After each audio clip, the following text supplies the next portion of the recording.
Lusu November 12 yai. Also be contested. Inti wa pese o contested. Papa no Muchepe Kahwe na fa odi enso kotum na bibia enye kama pa. All right. Yeah, the others ni na no penifo transia ni na no yebobo ano krankra na de abramu fam de meka ho na NCP Montana de Tony. What for? Na wieme de dia ka no una so flu na nkofo twen. Me da CP Godfather. Ene juada ye ma tie for ene ho go adwam. Me sorry I no pay. Me rest studio had menya about 12 messages. Say ene Monday. Na obi ho asem na nipa ba ko a wo de ne ba ya okofa blog ekoto ka no chok ewo flat surface any sun so na he wo remember no nipa ba ko diginem oh ensu ato ama enku esrenchene no nim se ewia bebo abrantie no ne ka se ka no edru a life no na ayete se blue ayese no, I didn't say yes. I say free her drew a tune and I can't say what to blow. Nipa no ko dia dwam.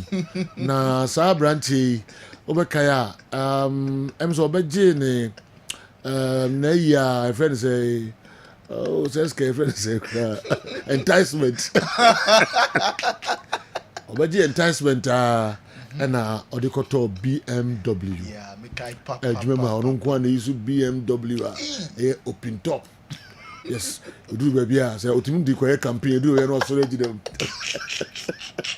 What to BM? Oh yes, what to BM? Of course, no.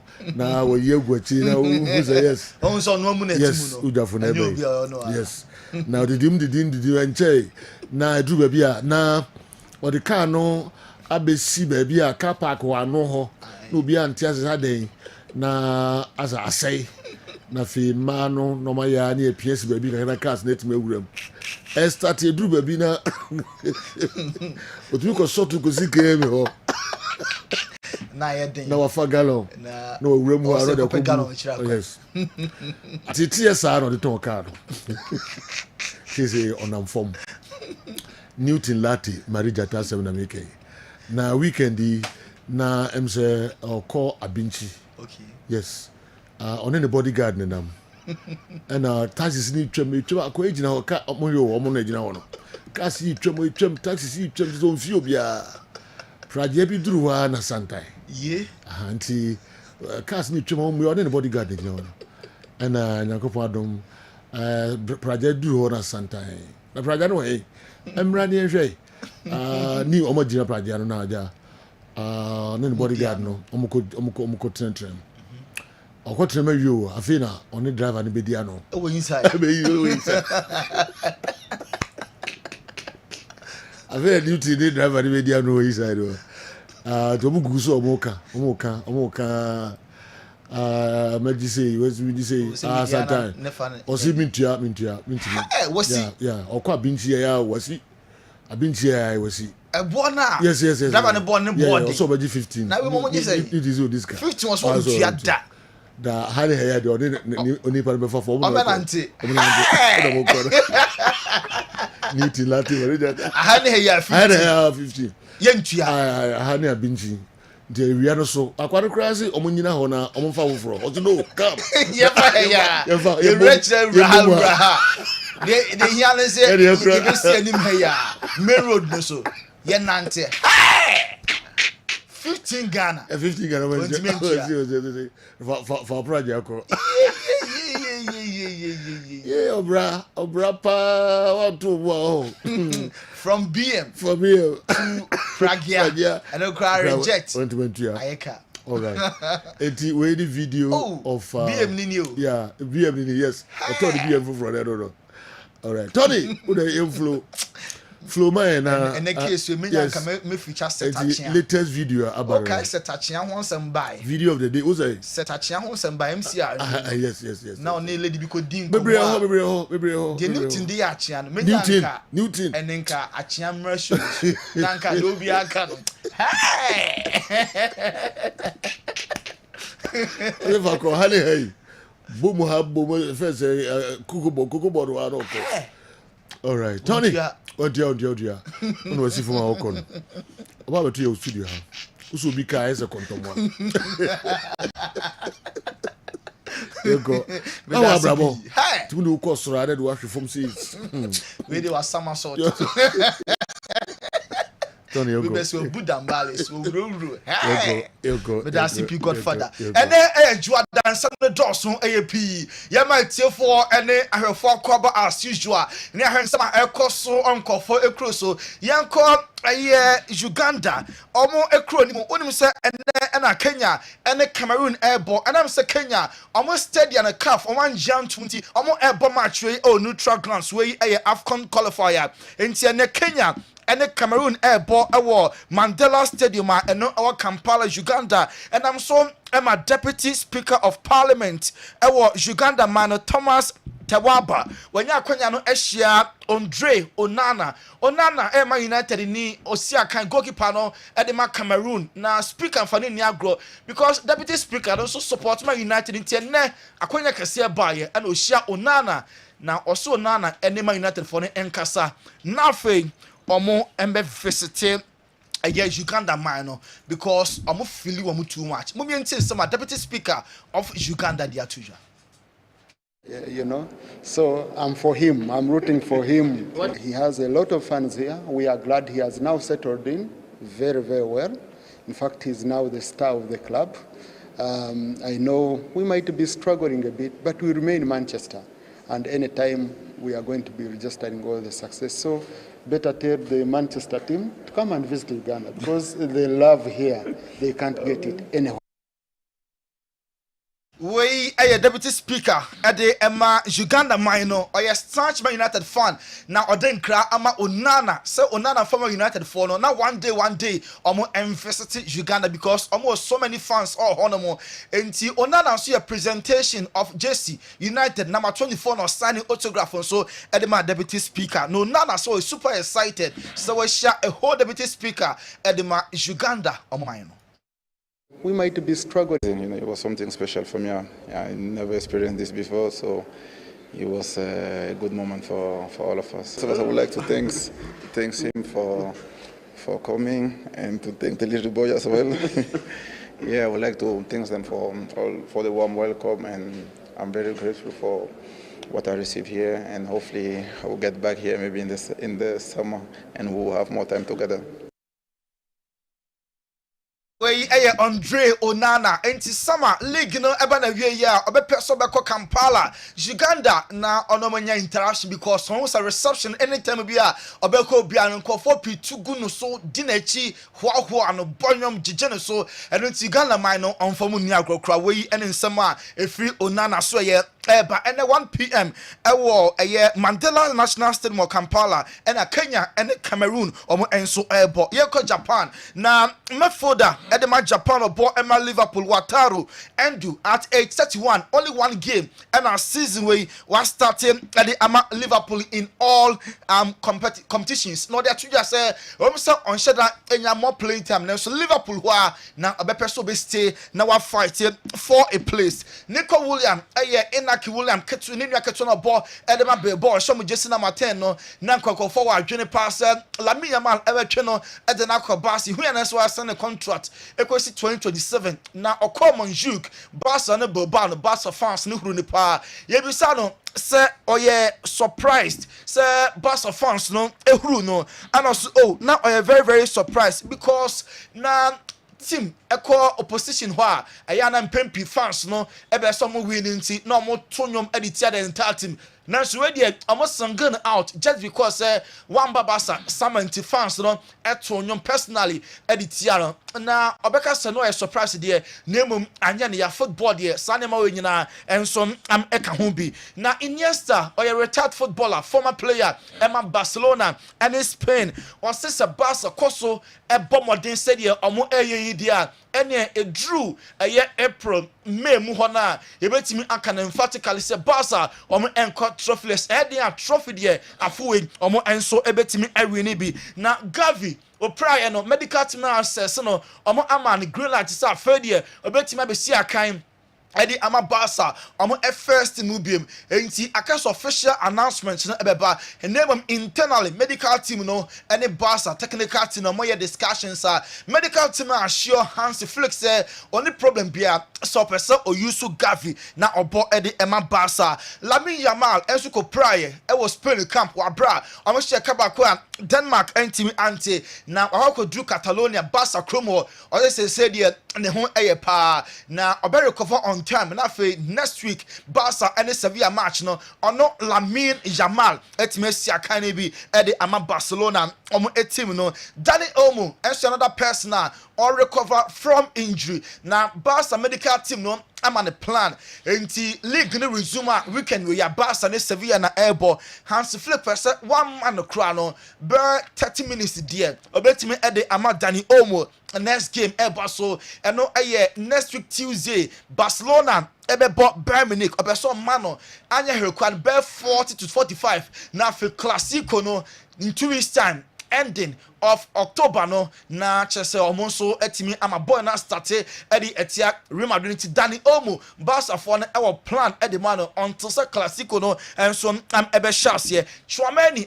France any Madrid on midfielder ya heard report to piece boy no Real Madrid for nya happy wait the performance into sama omo beton no according to Chouameni also reported they obi abetimi aka na enso no on consider anything bia ni focused so be ball edi ama Real Madrid omo football club no Madrid say omo defense no as a plano too much especially with the central defense one Rudiger and then Militao nkwana aka backup Alaba no ono so pray no ne ho enyanto nti Madrid se koyese ya ana obifofro so pra dia ene January omunya option bia so betimi akoma market no so e a center back so etimi e aba Real Madrid omo afre foreign vet say next year on the ball and farm omo enti komatwetwe no I started behind the scene Madrid and Leverkusen Germany you know or say Leverkusen I'm just number 10 foreign vet Madrid convincing the past the be next year on also ebetimi aba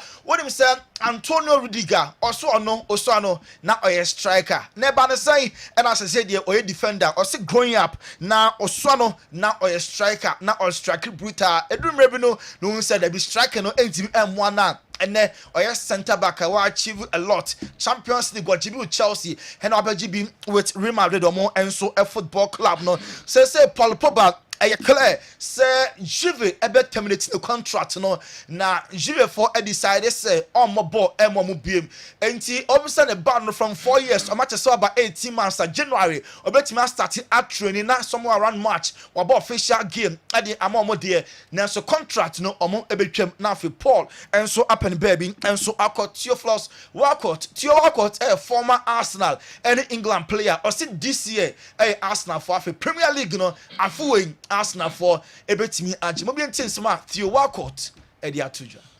I do believe that it could be Arsenal's year. I really do. I've said this at the start of the season. It's going to be interesting, be tough, but look, I think they would have learned a lot, and it's important not to mess up, should we just say, in the lesser games, put it that way. Just a final two from me on Bukayo Saka. A little bit of an injury worry, but it's Ediatuja said this year betimi Arsenal for year. The smaller clubs no Arsenal any big clubs no bar any problem bia share City Asian United Liverpool any Chelsea and Pempi Arsenal from finding any difficulties was our games name the smaller clubs no bar na kwakoye the Arsenal for and Shasadeno and so McFarlane a former Man United assistant coach under Sir Alex Ferguson na obo Jumapa also Marcus Rashford obeya there just a consistency Abem I say and na my extraordinary performance the next game over for the not so inconsistency the emboa emani growth no enti enkwanimu as a player enti Rashford person sorry biam dia any consistency any word no modern no any kwan say perform enkostro sa na the form no and so enti egina so Manchester United epeso mu ja Harry Maguire kwan say Maguire all form next United almost center backs outdo piece say there back line about the central defense Maguire form nkwa there prayer den ya Ojinema own performance e was ropa. Man United consider something around £10 million mpa. Amobe judge amasa 30-year-old defender no. And so every club no more accord. Chelsea person on me expansion. I will almost stadium no. It's 55,000. Number some be among Sampany for authorities to Mama Kwandia and a Stamford Bridge. Ebe extension. Person new one no musino. Ebe cause a lot of problems. So see kakra extension na for Stamford Bridge no. And so etim ebe weekend way Chelsea ebe ball Liverpool. Reece James captain no. He is back or training. So when you setback be there. Any weekend way obetimi anya minutes kakra at the Etia Liverpool a football club. Wesley Fofana a Chelsea defender. France you know or say Chelsea gem nim player no Christopher Nkuku or say Nkuku ni papa and then France match airborne obeshe just number 10 because Mbappe enya available until Nkuku or gem way any word that Wesley Fofana I used to edit a man Pep Guardiola also on a club or dropper Barcelona or Barca true and true. Now on Pep Sobesha Barca because of a draw or what Edema Barca so my love for them will destroy me into on Perse City and Barcelona Ebesia in the Champions League da. Now Pep Guardiola said Messi or the best footballer ever, the greatest of all time. On the argument and now when the Pep player bang and Fisher Bob by or your goat, the greatest of all time. According to Pep Guardiola, or say undoubtedly Leo Messi. Jack Grealish another Oshe go. Now England Asher 3-1 against Finland in the UEFA Nations League. Or say on a Trent Alexander Ekobert free kick na Trent editor net no ball better open as Trent what me pejabo we sha mema $500 ampa na Trent so apeja ball no e de atunet nti or say £500 say there say sika or the Trent car also kotua momentin sama Jack Grealish or the atuja free kick from Trent lined up delivered. Yeah, I said to him, obviously for a joke, if you score this, I'll give you 500 quid. And then he just slapped it in the top bin, so... You owe him? Yeah, I owe him now, yeah, I think he'll be saying that to me. And after the couple of days he's had, it's been difficult for Laka, so you're pleased for him? Listen, I don't think it's been difficult. I think whatever happens, you know, with England manager, I think they will always have, you know, some people saying negative stuff. I think before, you know, people were crying out for... You know, all the so-called attacking players. And Jack Grealish, Eddie Tuja said Trent, Bonnie Beto, up and also to me the ball with Tonetta, me mount 500k, and 500,000 pounds, so bet you are Eddie Amano. Now, moving in some kakra, a year Declan Rice and so the Tuja, same game, Declan so could share go. And also, Nenya pass what man share go. England or send them here 10 around way because Omulusu to Greece match way, now a must win at the moment.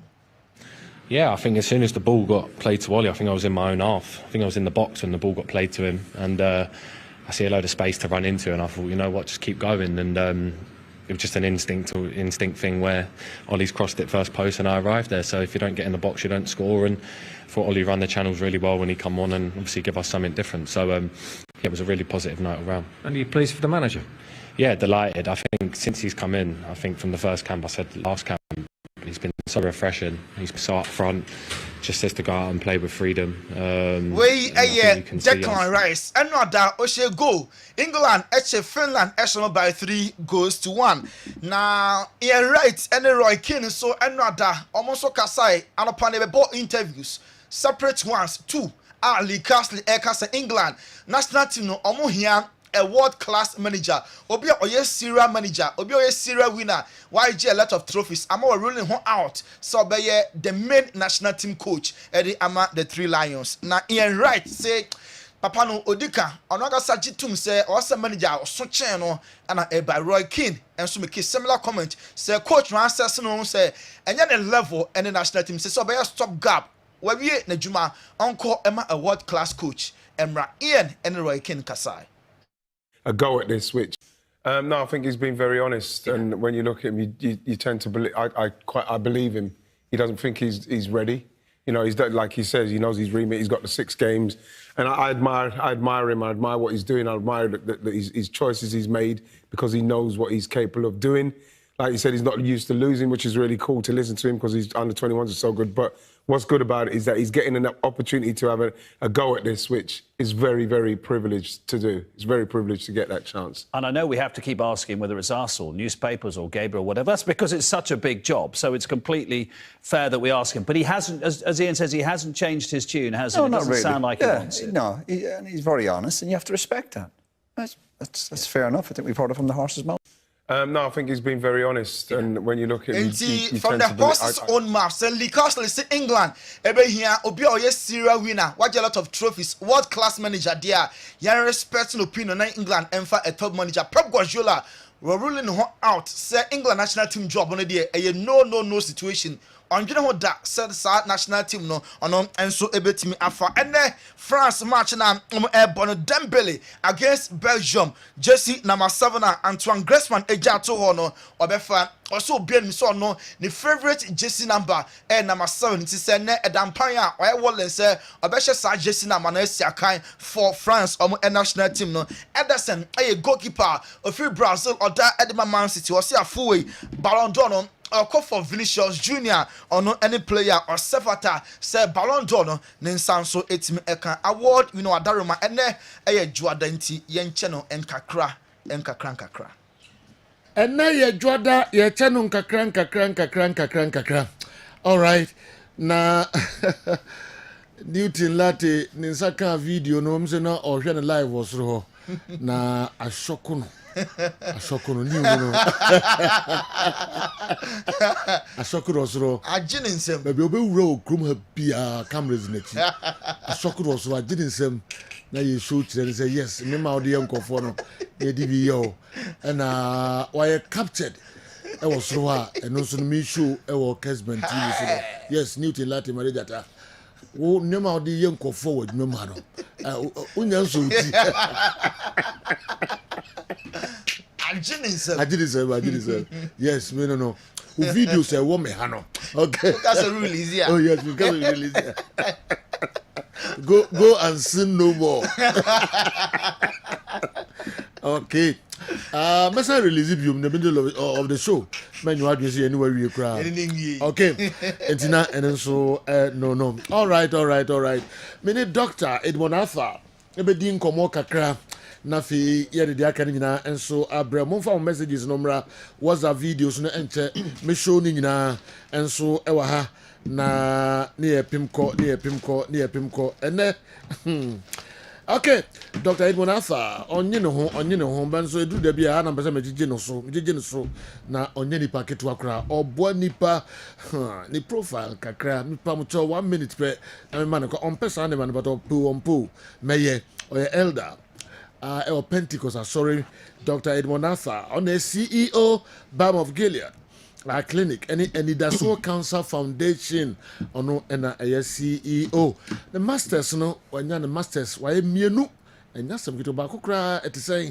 na why mienu they din kan no food scientist na fe technologist food scientist and technologist ho na the first masters no ye no the second masters no or a nutritionist and dietitian you know wa boho masters degree clinical counselor and cancer advocate at Konfanochi Teaching Hospital Oncology cancer unit ho and yasam kitu akra or a clinical counselor and a cancer advocate or cath oncology in a cancer unit pamcho ono adebia oka say oye friend is saying stage 3 head and neck cancer survivor for the past 20 years papa yo tiwe ni nyankopon adom wasan pegano oti won nyasam ketu akra oni FDA ayadwuma Food and Drugs Authority papa ni omo ayadwuma some time back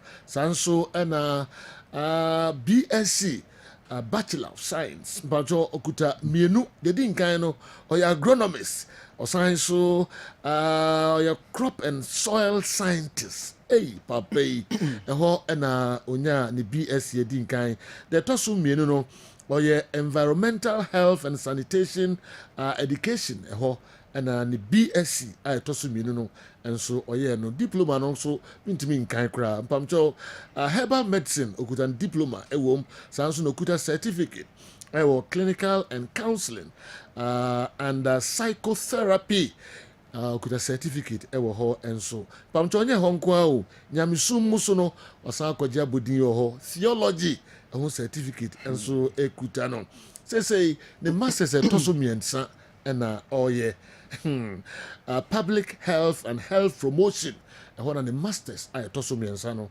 ɔyɛ wei nyinaa nkamfua no ɔsan so yɛ elder ɛwɔ Church of Pentecost PIWC Kumasi, National Executive Member Church of Pentecost Health Professionals Network bamcho edoso ni wasma menka emfa papa yi ho Dr. Edmond Arthur kwabo du bi a ja mame kwan na menyo ho kakra ompe osi utrase but me de uja mi a Mr. Amafo hu nipa ban a obi to no cancer survivor for 20 years. Wow. Na me nkoso no nshira wate na nro ne ade a odi esa manfo yare e wo maimu ene ne moriya timi kwabro chimam ekoye kosayare koye ye courses na ade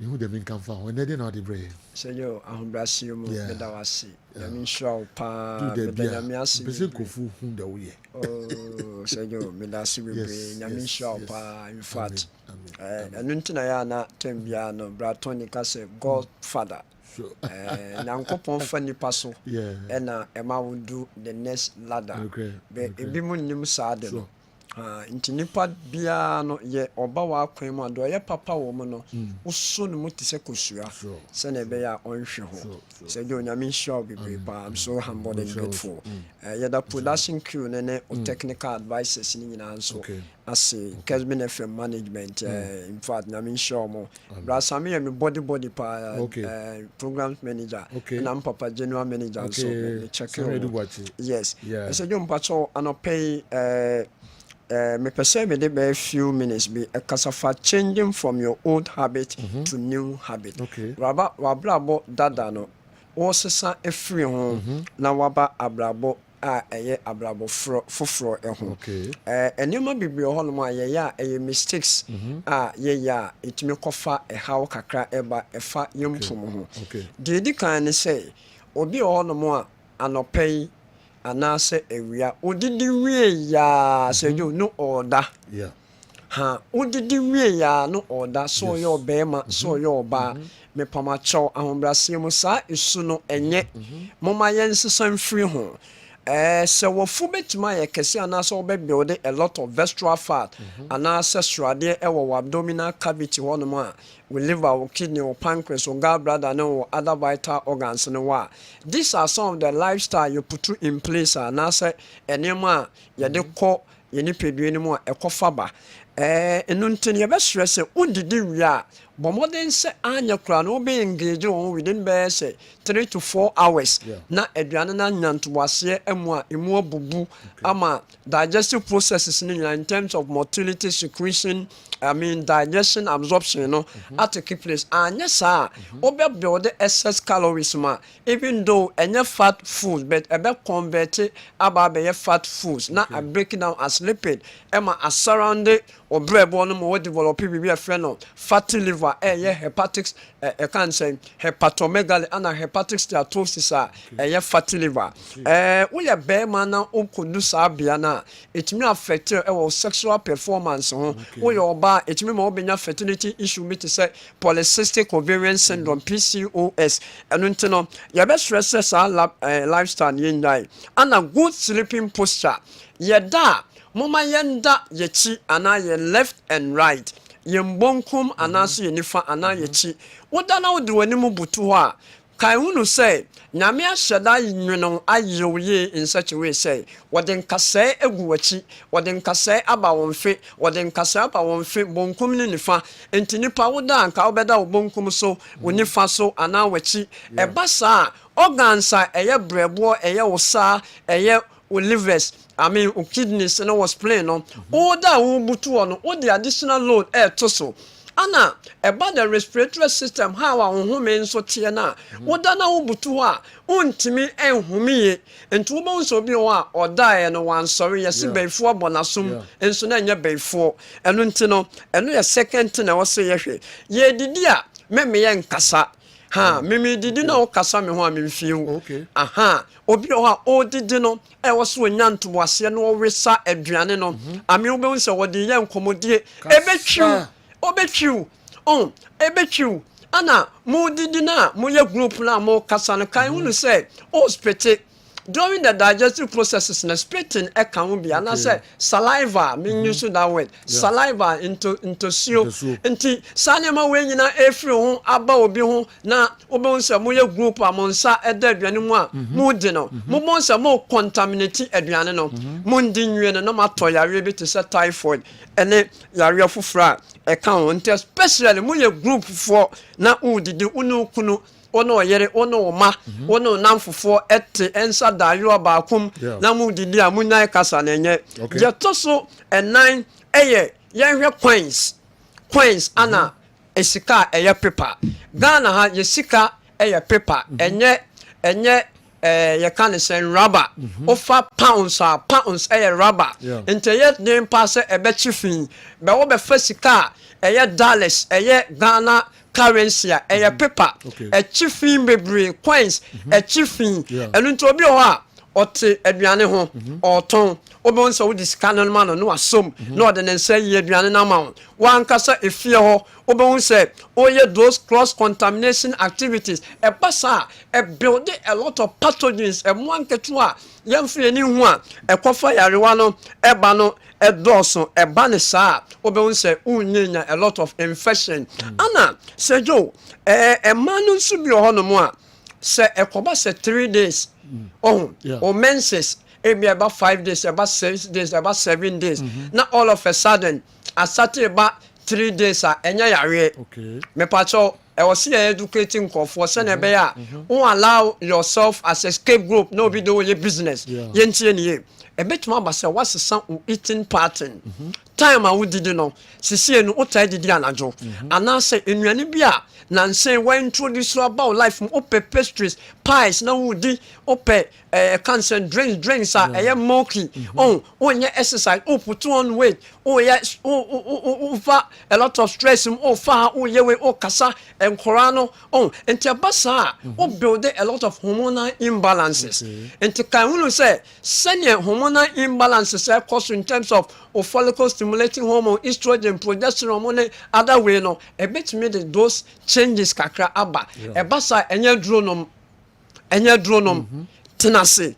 Reposition your mind. Now who say DNA koso and to bit mako hun gaini ni betu for be hun tie no no akoton no na guntrom na won no about specialized gani doctor were fertility specialized and I said reproductive health way advisor onfa mesremo sane man keten way e name o sere be me bi o wa sejo mo say wa build a lot of calories kakra e won abdomen no but onjai anadre didi onjai enam wi bebre ori sa ori no ori e basa obe build fat wo yem enti akobasa sexually untimi perform ya enya dronom debi enya power boss enya strong man enya upsperm debi o jaya na dredidi jai dos neman keten no o jaya obo say visceral fat na wona erectile tissue no from passing through blood ne o say economy no bibi sini kwan obi so kwampa no diabetic or diabetes or diabetic ofa metformin, gavosmin, glimepiride, and other anti-diabetic drugs. Oh, can you say? And you're droning also with gyno. Okay. Put to measures are a bema condition number form. Condition number form. What happens is that erection also it takes place a becoso. Often no be bar. So you're afraid to be nitric oxide. Some nitric oxide and then a dilated blood vessels now a quantity to or penis in muja a day. Ebwa na ama moja flow the moment I offer those anti-diabetic drugs in any way, no research actually say inhibit how I was a near Mako. And one solve blood pressure and diabetes now, no na obekos one no mosa. And until the person concluding and say, we are bear man, you should be vinegar. And you drew Fagun Siomo enom blendable fubuno. O blendable friend, the Kessben and say half. What the young hobby say, Anya crown our chinminano, oh, yan 4 times per, and yes, 7 days, 4 times per, and apart first and empty stomach, bofre ginger, bofre lemon zest, bofre green pepper, bofre cucumber, bofre apple. Why in the smoothie, why in the natural juice? What's son so? What the BOG in 10 mils a gumwa? A bemo of funo eswati. A bassa obetuma performing naturally in the blood may flow, a best circulated, and cobasa 10 biana a drone a water. BOG nyadro fagumana enjoy life sejo ye kono so bi tie me ahombra semo ena me nya ko bi ma me je sejo me nya ne ma bi sa na ama me nya in such a way say like one ma obi nya nkwa eno na medical doctor ba ko a me call yuka oka team no watena ho sa Dr. Ken sejo. What happens is that omami hwe nkofu bi omoye esichire yarefo na blood pressure for. Sejo omo no modro biem. Enchire ya o ene nutriceutis enu e natural ye de ma omo. Me kwanu so me de vinegar ne kakra ekoe. Ana me kwa me kire omo se esa there are other vinegars or acetic acid. Omo no starchy foods, carbohydrate foods na omo fengum. Na me me den mum do omo fengu nsi omo nom. Sejo before man and God, they are no more taking drugs. And when to me show say, Sabi o Jim Benigaya, ye can was me, and the balm of Gilead, yin kuma say yan Accra and a Takra deno. And you say, Bia, yakikania ye pill. Uba hono more, ya re bia etito, osa, 1 week, a beko. Sejo, osa, obiba me ho 1 week for peptic osa, na anqua. That's a nipa nankasano, e bia a spiritual. Do you know why? Wow. Because osa no, o man nuwa. I was so 1 a bacteria in the free. 2 I was say a crow 3 symptoms and say about yeah ma no na ye natural and so kunya complications. And to some objectives where who achieve we are there kind of continuous lifestyle things are being put in place. Oh yeah also patient BOG vinegar obetuma use 500 ml a bottle small one and such a bako no bunitini bako half at your gum. A bed get rid of the bacteria. Abra wedi dimpo every no one. But men kasa wo beton and no work we use for us. Abra hola me use kaka crane in am sure the right thing. Na over balm of Gilead I met sure there was so abra me do kaka credi. So you me bona kakra bi. Also the treating for 1 week. Okay. Oh yeah, diabetic patient, hypertension, and apart from that, and other lifestyle now, you put on medications where organic with lifestyle dieting, the account. You not objective see at the amount pay and no results. And to be ordinary, I see how you are more Kessben Towers, Accra and so on. Still our promo name cost auto 1 liter now.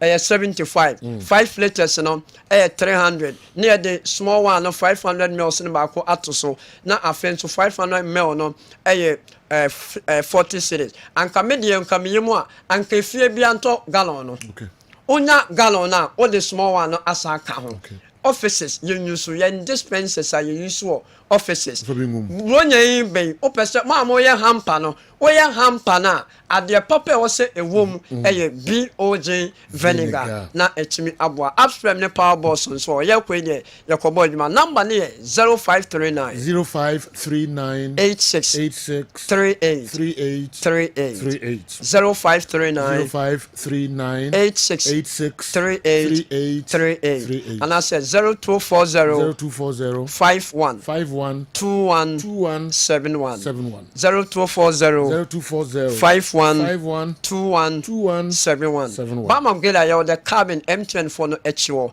Anna Accra, so your West Legon pay West Legon yo anatakwa yo anaji still ano we physician assistant we lab technician and I say we sonographer now motor rider our lines is a friend numbers no na bra say yo me congratulate my wife and no akoya quiz am on top here on the defense yes on top here on the defense my wife wa me pa wife congrats na me show ya ko the upstream no strong man so e wo ho na mum auto na won need there e wo so within so a me pa mentor. Okay.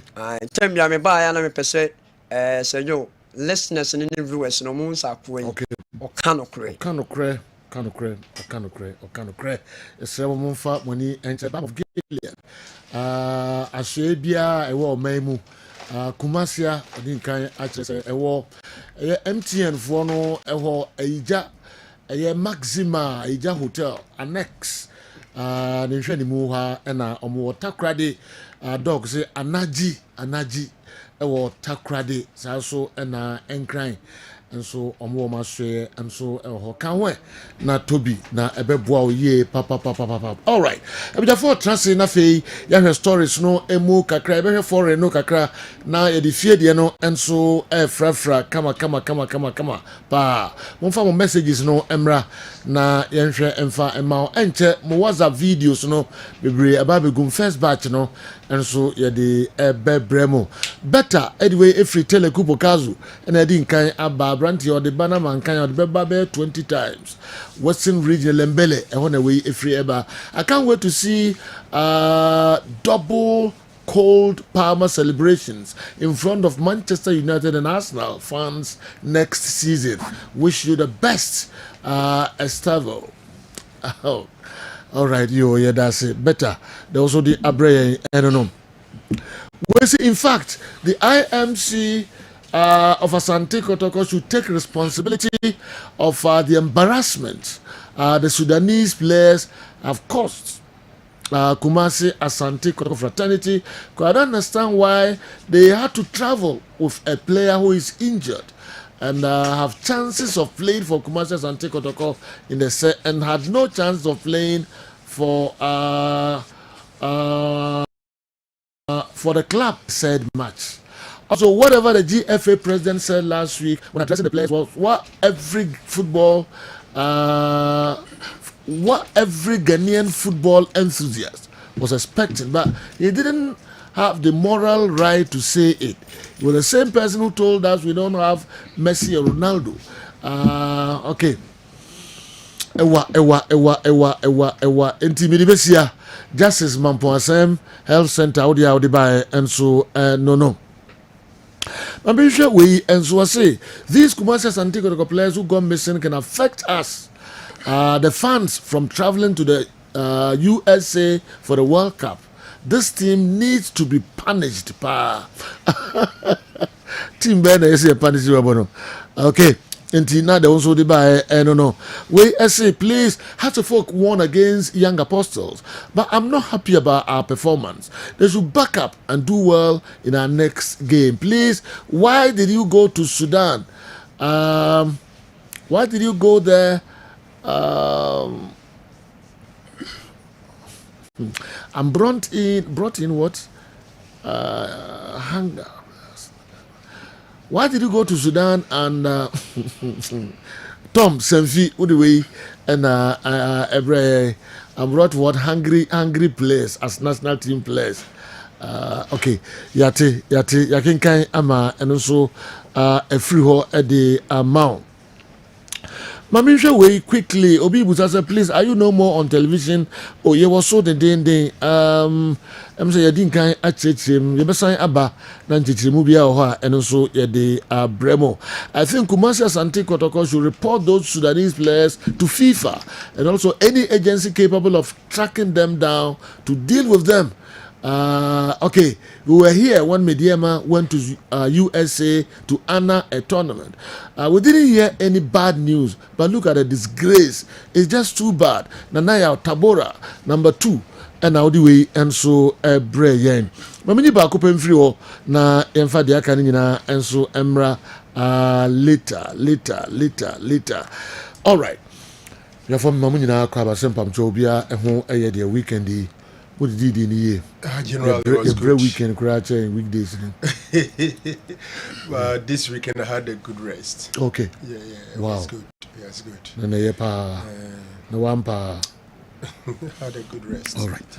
We stay indoors a lot. Okay. It was good. But nice one. But I mean, can say a new outfit is just super. Hardly do I see you in. Yes.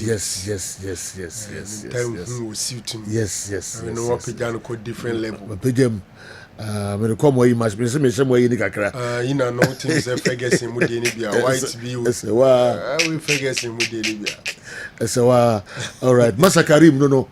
Oh, okay. Yes. Because I'm on and I said, Debbie, if ever Pano Masakarim. Ghanaian insano. Yes, Ghanaian insano.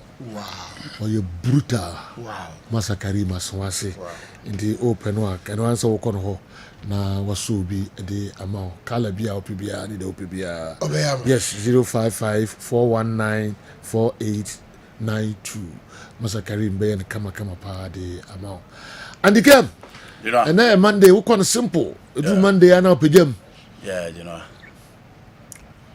And then we kind of simple. Okay, every weekend here, Sembe Breo. You know. Nigeria-Libya caretaker for the English national team. Now, after 2 games, Olusu to Greece for a long time. Now, Omulusu here at Wembley in such a competitive manner. For a friendly game with this year, Omulusu to Brazil in a friendly game. But as competitive nature of a game, now Muntimin Lusubi and then Greece Bishop. Now, Omakosha Finland by 3-1. And Openini say, England being here a world-class manager. Na nyo no kwa na eka a discussion na ekoso wo baabia. Na ni ni nyina hwe Pep Guardiola ho. But Pep a concentration on Manchester City. Any January opibia ne nsaka. So you coach now coach team. Now you're dominant or win trophies. Both Europe and then domestic league. Player be opibia you taught them out. Your players are not complaining in terms of salaries. O players say okay, omunya ready so be movie out. I didn't also command her pressure now movie out. So we could seeking for new challenge.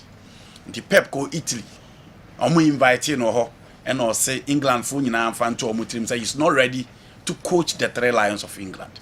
Yedi Kaka say so England more de bon ma bon in recent times. Any consistent level ni baby o ma ba bi do na. They will need a coach a winner. No timi abebeli omu out na final. Wababa ji trophy no at the amount. Now you know okay baby England na sisi ya.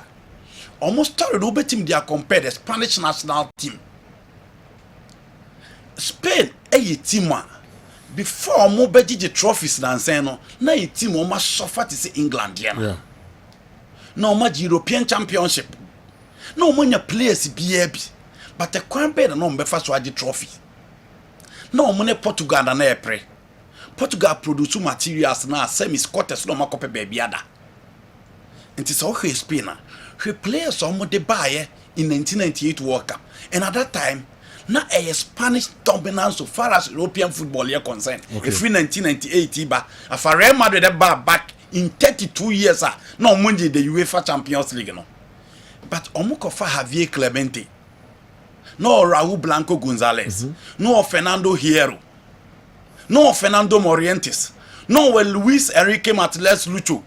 Do you know, in a group of Nigeria, Spain, Bulgaria, and Paraguay, Spain and Timian qualified from that group in 1998. In Europe 2000, and I just see Antonio Camacho do mobile, still Uncle Baby. In 2002 World Cup, almost by. Sa players na sa time no Madrid. And Valencia, sorry, it was Spain. And that Valencia team played Real Madrid in the Champions League final and normally lose by 3-0. Almost have a Champions League final in 2001 in San Siro against AC Milan and almost have lose against Bayern Munich and almost lose ye. In Spain, almost and that was the time na Deportivo La Corona and so back. Inti o combine Madrid Deportivo La Corona and Valencia na players there na buse e Spain.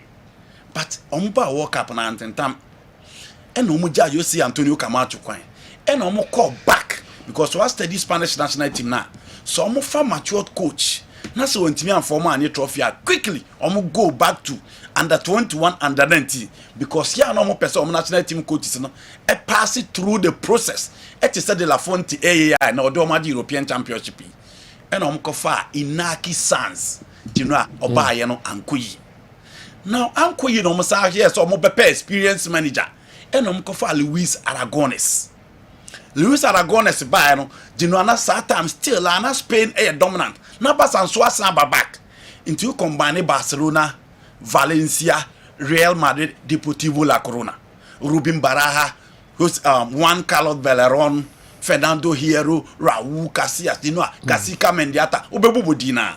Omuko 2006 World Cup and a France coach round of 60 show omo 3-1. And Sanyi and Omkofa Luis Aragones by experienced manager. And as you know, Aragones signed Obobeji the first European Championship in 2008 after the 1968 no Omoje and Omoje second one. Now after that tournament, and Omoma Aragones Scotland baby and Omokofa Vicente del Bosque because almost so team team na break, so they will need a matured coach winning from all angles and Omodene buy. Vicente del Bosque by the first tournament was 2009 Confederation Cup in South Africa.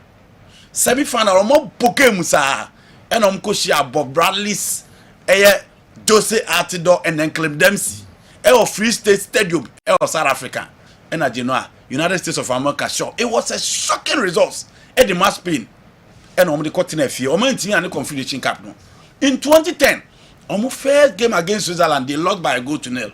Obiasa can say Spain are new by you know finally Vicente del Bosque won the World Cup for Spain. In Tiene, baby and England dinane almost searching for a coach, almost a world class coach, you know. A Honda Spain, Aqua Babidura, Omkofa Vicente del Bosque, Etene Bayano. England over the years, in 8 years, they've been consistent. You know, European Championship, Osha World Cup, every tournament in England, that could be you know, my consistent. They have the materials. So, okay, so for England team, no. Now for goalkeepers, for fullbacks, now check central defenders, midfield attacker. Oh, a lot of options to choose from. Okay. But you know, why need the coach? Or do you do the level of here the winning mentality to win? Or bet you no magic. And the England Jane. Kofa Capello and ye. Kofa Van Goran Eriksson. These were two managers as offers Van Goran Eriksson. A Juma or year or last year, no, next so any. Offer Fabio Capello. A Juma or year in Milan. Next so any. A Juma Koya Real Madrid Kakran, it was cool. Juventus, he was okay. But you know, Oba England, you know, on also and team and financial team now. For me, this is the right time. I also am so decisive. Say, pe coach, what pain na enema attach you within your game, no. Obetimi abeli almost so far as the next tournament ya. Is so key. Betimi adi. Say the beya. Generation we inquire Lampard, Paul Scholes, Gary Neville, Rio Ferdinand. Alan Shearer, Emil Heskey, Michael Owen, Wayne Rooney, Modiana, Omudi Kogu here or man you know, or more the options, or more the quality, and I think that with the consistent level of this team. So Munya a world class manager or you win Argentina. Because the team more. David. Oh, okay. Or no, there were the tournament I hear group stage crowd track. Coaching also beating the Kopama bullet back. Unim the oil cry. So Greece and Indiana. Udim the oil. Now we can set up or set up. He played the magic quadrilateral against Greece. Nana Serekwa. We say no see to two players. Nana Nika Keke. Se Kupama was central midfield. You know, na Nika Keke. Who baby on for players in Nijina. And he said, you, medical catcher said, if you want to win trophies, don't consider an English coach. Because Mama, the facts are clear. So, person will get trophies or more league no more. Coach is a papa more winning trophies no. Or Munkofa or Mukrum Funibi. Into England or Maswa brain no more material to win. No, they shouldn't consider an English manager. Right. Managers baby and you know they can consider any of them. Now, okay, and then Jordan can grow. Areas need Dawson, Fine ba Africa, ba Ghana. Into picky one bika honka crabina. Afi menya others no so dear kakra. It's in Africa. They are tears in Ghana. To work with that, I want it on one former team. Arsenal said, well, who's a canina no mobile Arsenal? edu baby na Arsenal ebo akesefo na no mo bre and Jose Mourinho ba England one team obe ha omo ye pa team friend Arsenal okay into do baby e man to as a Wenger din so a specialist in failure into watch Arsenal fans and pempi no omo mpedus asem because omo no say odo omo team no e na omo former coach dem twitwi fam one player so obedi omo a Didier Drogba na o show omo with this you know omo tinya close gama no be a follow Arsenal in the last 2 seasons never dia to say so what gaba da Manchester City any Arsenal in tema omo close gaba na ba be do so but so no be draw say Arsenal any big team ba enye home Arsenal okay ya show mo last against Chelsea ya show mo against Liverpool against a team and friend Tottenham and they difficult Arsenal to be kokko win that particular game against Manchester City Genoa almost prove yes almost Premier City show even at the Etihad this season a same story almost against Tottenham Hotspur no she come fast start the game no and they come fast win the game no ya show mo against Manchester City and you know even 10 against 11 Arsenal team fight ya till 90 plus minutes before Manchester City be na equalizer okay into omo build you very well against the top sides but smaller clubs so called to say no say na Arsenal performance right here so she league last 2 seasons league government team ya nyina enye Man United enye Chelsea enye Liverpool enye Manchester City but the smaller clubs na team ya Arsenal anye into show mo against Newcastle United show mo 1-0 for sure money West Ham United game no and the last one it was Aston Villa and then team ya Arsenal and team anye league no team Floswa Court send this signal na momo a e was so moment the come say Arsenal don't struggle against the big clubs anymore but the smaller clubs so we are complacent now under you two or more you know in the English Premier League you know Shadia Nottingham Forest ekoye against Liverpool ewo Anfield Shadia Crystal Palace koye against Liverpool last season in Anfield Shadia game at Tottenham team my friend Nottingham Forest be boy against Chelsea at the Stamford Bridge even 10 against 11 James Ward-Prowse in record your performance on bedanity into the big clubs are there and I agree with you work out say you know say Arsenal person omo league in there one they have to be consistent two they should be careful baby to say St James Park they should be very very careful because that ground a grounder a very difficult grounds Manchester City combo against Newcastle here will be how the whole City team struggle on the field of play into say you need to be extra careful. Heart of Oak is winning the league hands down. Mark my words. Kofi Gentuma and anyway Efri Sunyai and so Abreye.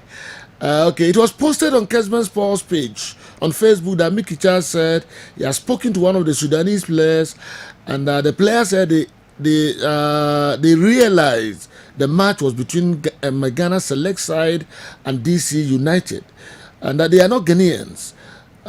So they went to Maryland to visit their family. How true was it, Sergio? Young apostles too should be careful about Abetie na, and what is that?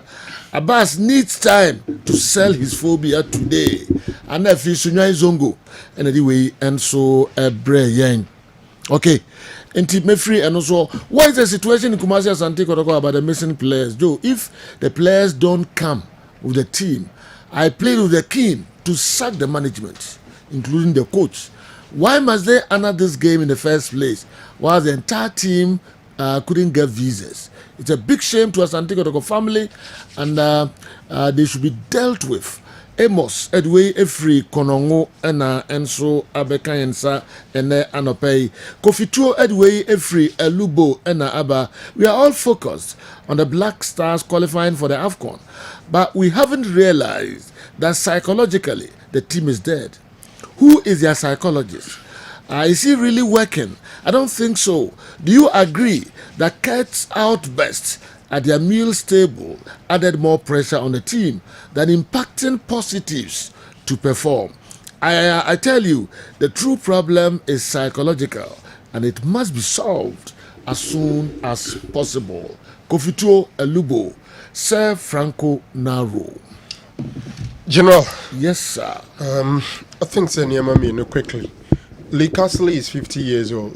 And na Osha baby Gareth Southgate a free Babaye England manager. Na me feel say Obenya Kokodru no wa hwese adwuma no bepe na waji.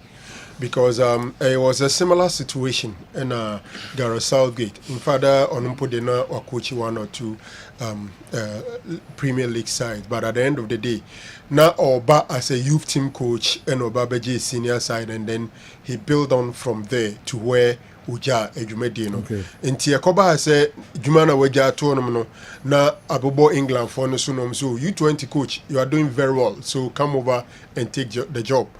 But you see in the comment or na say England here a big coach. Inti Ofuze the team deserves a big coach. Obviously ruling himself out. Now he is on the Jumana Ugusu away Usuya. General many coaches looking at the crop of players available to him. But who team commona Bibia Dedi Pipi say or no Ankasa Ayin who every home. And for me it's also good for England because on 6 matches on a temporary base or the about 4. And I think so by the end of next month now we win a Juma. It means that there's England co-market so non-copy manager. And I agree with Andy say Kakrana Wabaye shows all the balls and the egos so they be handle the 3 lions. It's better say England be looking elsewhere. Now to me a copy manager for. Obviously I'm sure they're still struggling looking around the kind of manager Modeba. When him say England 4 year Krofukua so mu pia bontia kofa ohohoa mana be coach of national team na ya na ha omo pa. But omo kaka omania so krum wonom no. Coach papa pia ohon mo abeka say we de obeba abituma bebo adwuma no. Likasli aye kan ono crown sheda nye English. At least he's an Irish. To the extent that or you coach the England national team on to be until I think that they would have to look elsewhere. It's early Wakanentem and Midfield is the best thing. General, minim how deep we want to go with the Nigerian story, no? Yeah. Because Euro qualifiers and I don't think I have much to talk about. Until maybe say Uganda Kosovo Libya come with Nigeria for no air fast na and somewhere ni kwansi so in the who can kind stories now it looks like a revenge and no man Nigeria for no because they also think say omoko Nigeria no baby anom person land no omanyo musa but so mo de no mo ya man apos who Super Eagles players Kukudam against a deal more ade. Game Nankasa, Yame Admechran and Kese Basu or Benghazi. Yeah. Nigeria they chartered flights and echo, so they were hoping to land at Benghazi airport. On few a iso mbeland in the divertium said they can't land at Benghazi, Omonko are Bragg. Now Bragg airport to near about 2 hours away, so be driving at the Aba Benghazi. Car from Rano Suchere say Empo obesi or capital mpo na say say what do you call it? Oba Nikwan's all manufactured by road. 200 kilometers. More than 200 kilometers. And to baby our makono. Same point Hokran your destination, you have to fly them. And obviously they were supposed to be flying to Benghazi. Now the sad aspect of it, and it's a name follow more X. Nigerian players, you know, some can say over 14 hours. As we speak now, they are still, unless it be a BB assistant within the next 5 minutes or 10 minutes, they are still there. Now the strange thing is, let me check, it's a car for a statement now, because over 14 to 16 hours there, General. Yeah. According to them, no food, internet access and hoarding at the more honum, and we are talking about 21st century. A national team, no football club kitwebia, and only Libya kwa match. And you do more. A big Nigerian journalist in the report said the Bragg airport is an abandoned airport. Just an airport I be big digibia ekoso honor. in Nigeria for no. Now the Nigerians are calling for postponement of the match. Where on first the down? And the down no. Where mobile Nigeria no. Where we Libya for no. For Libya for no Nigeria. Eba Nigeria no. Where on the first ni. Libya for no. The house no. Libya for no person they were also giving that treatment. Yeah, some treatment. Eba omko no inti omonso triple no their mom. They are paying Nigeria in their own coin. Yeah. The question then is, the Libya for claiming a day in a car for EFA. Could it be the reason why CAF is silent about their consumer? Yeah. Because CAF has not done any statement. This is a Nigerian player. Kevin Bassey down. These are big boys, rich guys. And a look at Osimeni. Boniface. Away Boniface. Yeah. Hey, we picture na we omutinzi aya confiscate. It's general. Me feel say Africa. You see, Backs ni omuni mama confiscate. Yes, so yeah, omuni mama ya confiscate. Wow. Are they a woman to more confiscate? So mo ba jije ni nyina ayi hwem ntini ajego. Wow. And utiensem na unte ase say Africa this time. Ye we are the kire ye ne yankase ye ho. Ekoturu baby na se nkrofo bi didi a yeso mumuye. But ye yankasa no, how do we respect ourselves? And CAF is still silent on this. Minim ni amo twen. Na Nigeria for no say no they can't play the game tomorrow. Yeah, omo boycott. Until the game no should be called off. Wow. See credit you omo with the 3 points we say so mono neutral ground so.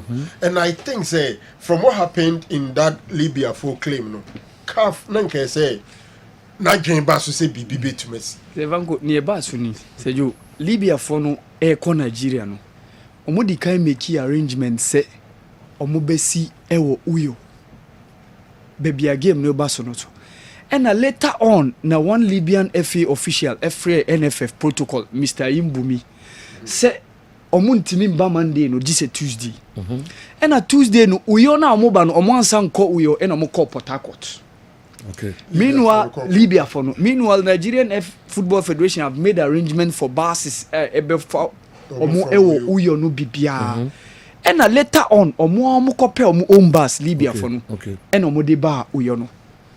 So instead, senka omo di kan ka so omo be landi wo uyo no. Omo landi wo and omo ko Port Harcourt. And that was what happened because there have been no arrangement for that. Ni si ho no no. So Nigeria phone kase Libya phone. The Nigerians are not really to be blamed. Yes, the Nigeria phone kase yentimi blame because what they told them say baby amu be di kan si no enho no see.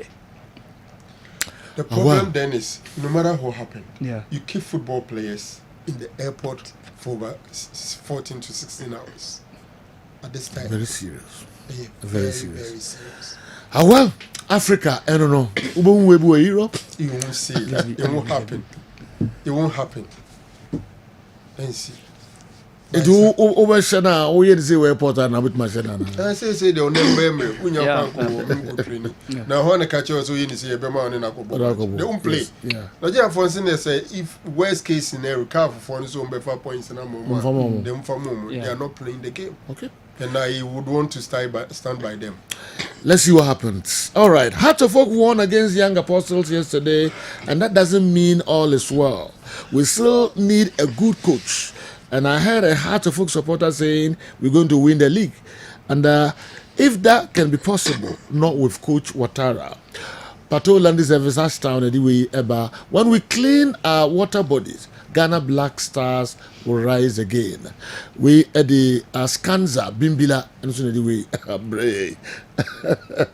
the man of the moment, and I'm going to say, now, onona, na igura paso. See, Nikugu paso, yeah. Say, only release now the bar, Montino. No, me who's on TV who know baby TV. No, they know any year or no in the Mawaka. And I know more. Yeah, then the car and buy and was no on phobia and nephew with Mamma. It be as okay. In Tobin, yeah. Naturally, Bass, with me short to Petru. Petru, if you wrote to me, a says, maybe a car park and entrance or Granaco says you. Oh, mammy, I will free me. The beer only win to Quassa. The Docoton Kai. and ayi nyinaa twetwam taxes ni ade twetwam bebre wanfo bia praja nduru wa no kotrem one ne bodyguard no on kotena praja no and them so team no odi ano no mo amoshe Kessben TV one driver no edi ano them say baby no corner traffic or traffic ni but go say abinji ya no moko so how so dey ofi koko board wa free wa da oko them say NC and say akwaso be 15 duty is of man 10 and see no musisi form say won perform bodyguard cross one perform from na news say there be had I been to there form ye nante nti oni akona si form dey before si form omo akwana bodyguard na je so perform from news there be me cross road no abinji dey ya udu koko border anya abinji ni so we dey to form ba sa oni akwaro the obejincha okwa obejincha brutal and the news story about no pay no latest new chief na say nya cry okay wakona asia soro so wachire ho Tony oda ko na asia soro okay na say you ready there Tony dey by also the car do a line na as in kontomwa oh I do I kiti kontomwa yango dey na the brain media ma drop points you na ni ma drop points na dey view na dey view ya we so praga ga go free be Tony K boot so ma jujumbi bia chire ho for no o say praga Tony between that and car boot obi anu say media ma drop point dey view e betim no wa yoko Adriana so in your office. Obi ani omo wini ye. No message ba ko bi bai. Na o ka say yes Ghana Blaster a psychologist no ne emirate team combo. Yes. A very important message pa. A very important message. And you underrate the weight of these boys. General Safranco Nigeria-Libya for no asem no. Yeah. He made mention of the fact that these guys are world class superstars. They are so rich.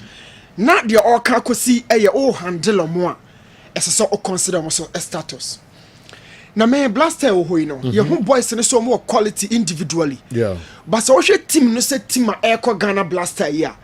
So they got to Sulemu the one say squad with general money character. Na character no. You building no nipa o di wanim leader no the be more character the be by force and answer Emma. Okay. Look, Saudi Arabia first game of the 2022 World Cup. She couldn't fast handle Argentina for. Yes, Argentina eventually won the World Cup, but first game no. Obian fan in Nkoto how Saudi Arabia for no. It was like omo so match back up on boy dia. Argentina for winning match no. They really exhibited character obian hubi. Okay. Saudi Arabia. No be because Argentina beat trophy Argentina. They woke Argentina up by that performance. General, performance bay and a Blaster be man dead dia ye Ghana for ye benya hotoso. Okay. It's yatete free ye bomb final. Mami fan to just enra Samatex ni nsuatreman game no. Insurance entimi amaso na no pay na omo airbo. Now first half no end Samatex 2 nsuatreman nil. First half. Game ni a big game among yes. Fun that's about was table no. Yeah. About was table Africa for no me no. Yes. Young so chief, you share your Blaster ni ye. Leadership of the Blaster no. Na Macau, Ivory Coast your golden generation. Belgium your golden generation. France your golden generation. Your couple on siso may be a da. Yeah. Every time we was a country no wow so no the idea ubenya. In the last couple of years, we used to have a squad ni see in China. Omo abedi a chire for no be ye de there you could just am John boy mo chire ya na afedi no. She say yes ya struggle ya ba benya this squad. Yeah. But why mo na edi animu am yetimi a fight to Africa. So say only boys see Kasana general. One hwe ni ya omo amu no chine gu omo kromo dada o. It is all handle omo no handle we are na akwa yasem foforo. In the end the na Ghana for ye pay free Blaster ho. Ye pay good performance and a resource. A Tony Bina resource no crab near fanisa near hoping for tomorrow. But nan saying the resource ma performance and general. A quanya be fast one boys in the Becas and I may Mackenzie Sue. obi te say golden boy Abdulrazak yeah obi te say coach Malik Abe moment bi say suma sampani for no man nko boys no hodo mo no mo kasa coach okay you've gone through the processes but say one hwe ni ye na de Ghana for ahometi a me kra ma me kwan asa na me kasa say jo be kasa sa awa obi a but nipa na de message ni be ja no e bia na anko ba ne say de ne ye pe no general we should really handle certain things so well na me ma dwene game no so yam watch na obia obeka se Sudan yekosha mo ho yekosha mo no no o ye Ghana ni nti na wo kasa but what to was possible unless very difficult very difficult sir. yes ko hwe game ya eno mbo na ya na dudu no a mo hwe game ni se ne si ko ende lack na Sudan nyae lack stars board on boy na get 3 points no amofa ni nyina Sudan themselves almost about neutral grounds yes enya cartoon no ball enya cartoon me no ya adwene boss Sudan themselves West game no ball has say during this qualifiers. Oh, okay. Sudan themselves also poor match Palmania against Angola. Now you game no Angola boy. They been no boy there second bench points reference them. They pushed Angola to the wall. West game no so boy no. So they had their poor outcome throughout the qualifiers. Also worst outcome here. Oh, okay. It is a just oh kada general. The game no ended 0-0. Se per se qualifier ni pe bibia dia yan double the year no and look obika corners let's go back and check their games how many corners they've been conceded omo lie ekokona no mani age they know they are not conceding from corners and I told you in the last 5 games about 49 corners and I'm conceding go and check by contrast do about accuracy and 49 on my conceding no do send the go akomo position no eti blaster ball ne kokona na yomo the coach kwasi apia no se corners no ebeko. He knows it 13 corners, 16 corners, 9 corners. Check it no mumunya because they don't really attack. It is general the American say blaster game no be yedin yankopon ya much na. But game na nkasa no me enye game no attention wo. After game no what next for the Ghana Blaster? Na ye qualify kra na AFCON ye koye dai. Wo de obi nkan kire me ye fa qualification ni ncha ye koye dai. Team no hia repairs cracks bebre team no leadership na mu. Once Franco Asebi okay no workers squad be em say England as say. Also coach ne say omuhia big coach no be lead anymore. No can Laka say Asebi. England as well okay. I don't workers are. Oh squad no coach no a. Asem no can obeti ase. Look at the squad, look at the coach. Every coach be on the status of players here. Players be a coach type be almost here. There are certain coaches boys not dressing omu no a omu atrim omu ni say coach oni wait. Okay. E be na ye wo se and ye fan hide bio. This Blaster squad way era way e rich in quality. All your players never start to Africa country be check them. Oh. Obi mo player be na me what country be on starting. The players ni na all of them Africa asama na keke. Oh, what the check. Ye to bra ni. Your players no how many start my Atizigi start your goalkeeper. Atizigi start. Atizigi be down Africa. Na I fan abura Atizigi so. Morocco head down. Morocco one eche. Bono. Onya. Oh, one start Yasin Bono. Na Yasin Bono ba ha one start. Oko.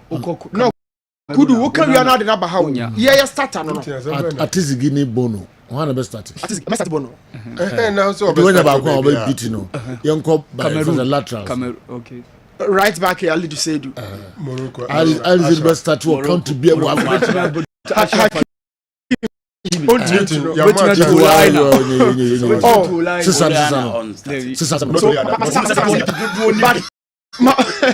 Masesa masem do ni enga do okra me kasa de ono na asem na opeso oka no you know diti aso na oka ni me bo akakra bi ofa semenyo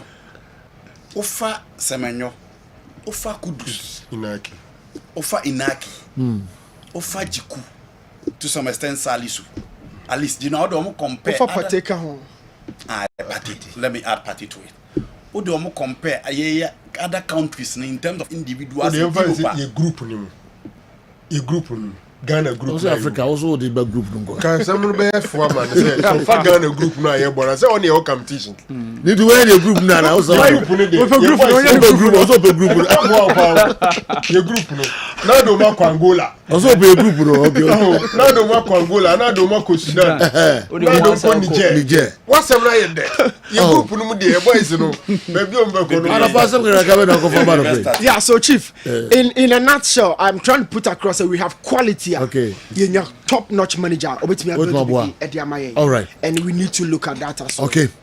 For security's sake, new get a car. Asante brand here there. Yakasisem atopuma edu free atoko eda avreye. Asante brand here. Yakasisem. Okay. I thought these things are long stopped though. Leaving international players to sleep at the airport for hours. We need to grow as a continent and stop these maltreatments. Hey, why na Aton Newton Ama will say Victorious Collins anyway abreye videos are me one we cry the monkey to Accra.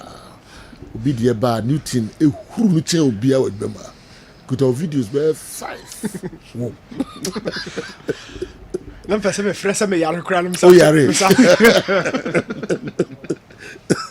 Okay. Awa. Sergio van first film boga Friday no. Na makache say ni info bia wo no. Spielboga. E makache say onye steady. Say Fulani ni obi a cho ni Fulani ni ba no. Makache say ni info bia wo no. Ono di obi a cho ni Fulani ni ba ntino eno kra wa ha me release na nche kra. Yankwe, they now the brain. Sergio, Burkina Faso is the first country to qualify for AFCON 2025. Yeah. I because ewo Morocco, Yamiboa next year and Sergio Koba Mihim. Okay. I know pay me na ubisa Tony say ka wait me contest Patrice Motsepe ana. Sergio Koba the CAF presidential election. What did you want now? Sergio Miyenduo. Many bedroom okra Miyenduo. You need time to grow at least. Sergio, you need to pass through your FA executive committee to reach your waffle and your to reach your CAF executive committee and say what do Mochepe Sergio is an achiever. So at least Sergio Koba. What do you also be a contest now better? Me person me who ni obe contesting for now. Up till now, Minyanti, she said, I've been an Omobie nominations, said they were the kind to Jan, said 12th of Nyamiboa November. Okay. And Omobe close submission of the nomination. Tia train whom Sebe maybe a bit threw the heart into the ringer. So said you, Okoba, what goes up comes down. Have you forgotten the ordeal Nigerians subjected Ghanaian supporters and journalists to when Ghana drew with them to qualify for the World Cup? What they are going through now is not fair, but sometimes we all have to learn the hard way. Kofi, anyway, if you Toronto and Abraham. As the Black Stars play tomorrow, Ghanaians need to temper their expectations. The current Black Stars team is not the same as the one from previous generations. I feel sorry for the younger generation who never got to witness the glory days of players like Abedi Pele, Kwesi Appiah, and Odate Lamte. Our football standards have significantly declined. Ohiniba Kwache, Cologne, Germany, anyway, and so Abraham. All right. Meko Charistic Ventures. Na mene omo atwetwe enkomo kakra na fi yatwaso ede amamo Charistic Ventures na enomo ede enkomo kakra se omo medu ye dia ene Daoud Heba and fi Niwat Scientific Heba Hospital among okay Charistic unity enti kami trafa ko ho na makodi dwa kakra aba na wo ha dia ene quickly mama hwe do abobo anu kakra e de brain say ye boko pa de general de nyankopon ase amanfo twen de na de brain Sergio medase e wo akonya wo de amame na me de enchia pese so fria so ye e magana fo nyina okay said ye dada ye be kai wo mu ye nupa e wodwa so a ye friend Zahara Mr. Zahara G capsules, Zahara man capsules, and Hindi about Mr. No, and a home como, and no one dance here, and a deba sumo and no pay. Yeah. Now, you're the year dry, your friend of Zahara Mr. and then Zahara G capsules, and a decaying. Sell draw away your dry or bar and the bema and eno. Now, all your bar now, ho, not shall be affections at the crow. Now, I must be in sans, I be go him feel. Now, ma in so a goo kakaka, say be pam pine a woman or bar, a dra may come for. Edi ho danse ɛde ama ɛbɛboa ɛbɛyi infections bi te sɛ gonorrhea syphilis ama ensansan abegu ahemfie no nyinaa afiri hɔ ɛne Zahara mixture ɛne Zahara G capsules ɔbaa bi so wɔ hɔ a sɛbi ɔwɔ hɔ a white anaasɛ ɔde pɔ ɛne na bɛtena ama ensuo egugu ne nkakra sɛbi pampan ɛwɔ mbaba ɛdura ɛbɛboa wo ɛne Zahara mixture ɛne Zahara G capsules ɔbaa bi so wɔ hɔ a ɔkɔ ne fiti kɔma pains pano na mu onya ne mensesa flow no entimi emmaye onya ne mensesa amane pa na ohun oyo ba na wote sa edura midi ho adanse akamfo de ama se beboa wo ene Zahara mixture ene Zahara G capsules se oya be maso na wo ho na se bi wako wura tokrobo ni mu na ma ensansan atiegu be ma no ho prekesen be ma bi wo ho a eba ne sa impempi no odwonso na obre na ochem ansa na dwonso no atimaba owa bonsa insufita na firi ni bemum eba bema sama ne hunu we na wo ma eduro bako pe na beboa wo eno ane Zahara mixture ene Zahara G capsules ye duro we aye duro won so a se odofo wo ho na wo weak immune system won ko de bia wa ye no phone yare nkete ana eha wadwen won ko unya infections eduro bia no ma yare no kwa emma biem no yare no ubonsa ekọ na aba odofo utisa eduro ebeboa ebebistu immune system no ama onkomwa no enya hoden ene Zahara mixture ene Zahara G capsules ye duro we asa ye duro won waso a eboa odofo bia mesi de bia ubonsa no nko a ewa cold kata abreso a osa pa so hanadwen odofo tesa na osa ene wa betena edura midi ho danse akamfo ede ama se beboa wo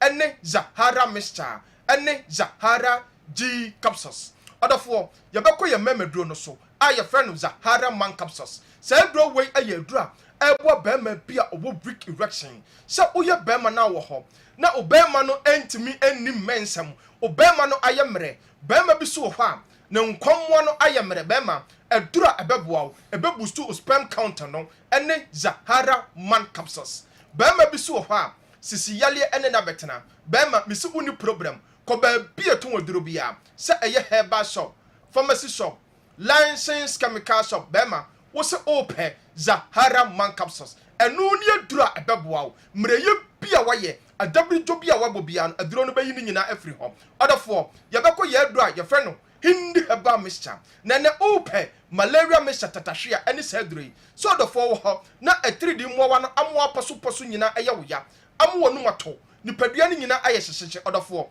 edura ohia eni hindi herbal mixture odafo o typhoid fever na aye kranko eto so no hindi herbal mixture enu ni edura ebeboa odafo bi wo ha ni sugar level no tete no odafo oni problem odi afa hindi herbal mixture aye waduru odafo high blood pressure na tete no edura ebeboa ani hindi herbal mixture odafo bi wo ha adwuma oye no oye adwumaden ogina ententen eche odafo hindi herbal mixture enu ni edura ebeboa odafo dia phone number si ebia na nkomo bi wo ho anase odafo open no bi aton odi afre nsisi an ebeje wo so 0246 34 83 34 0246 34 83 34 0248 56 93 35 0248 56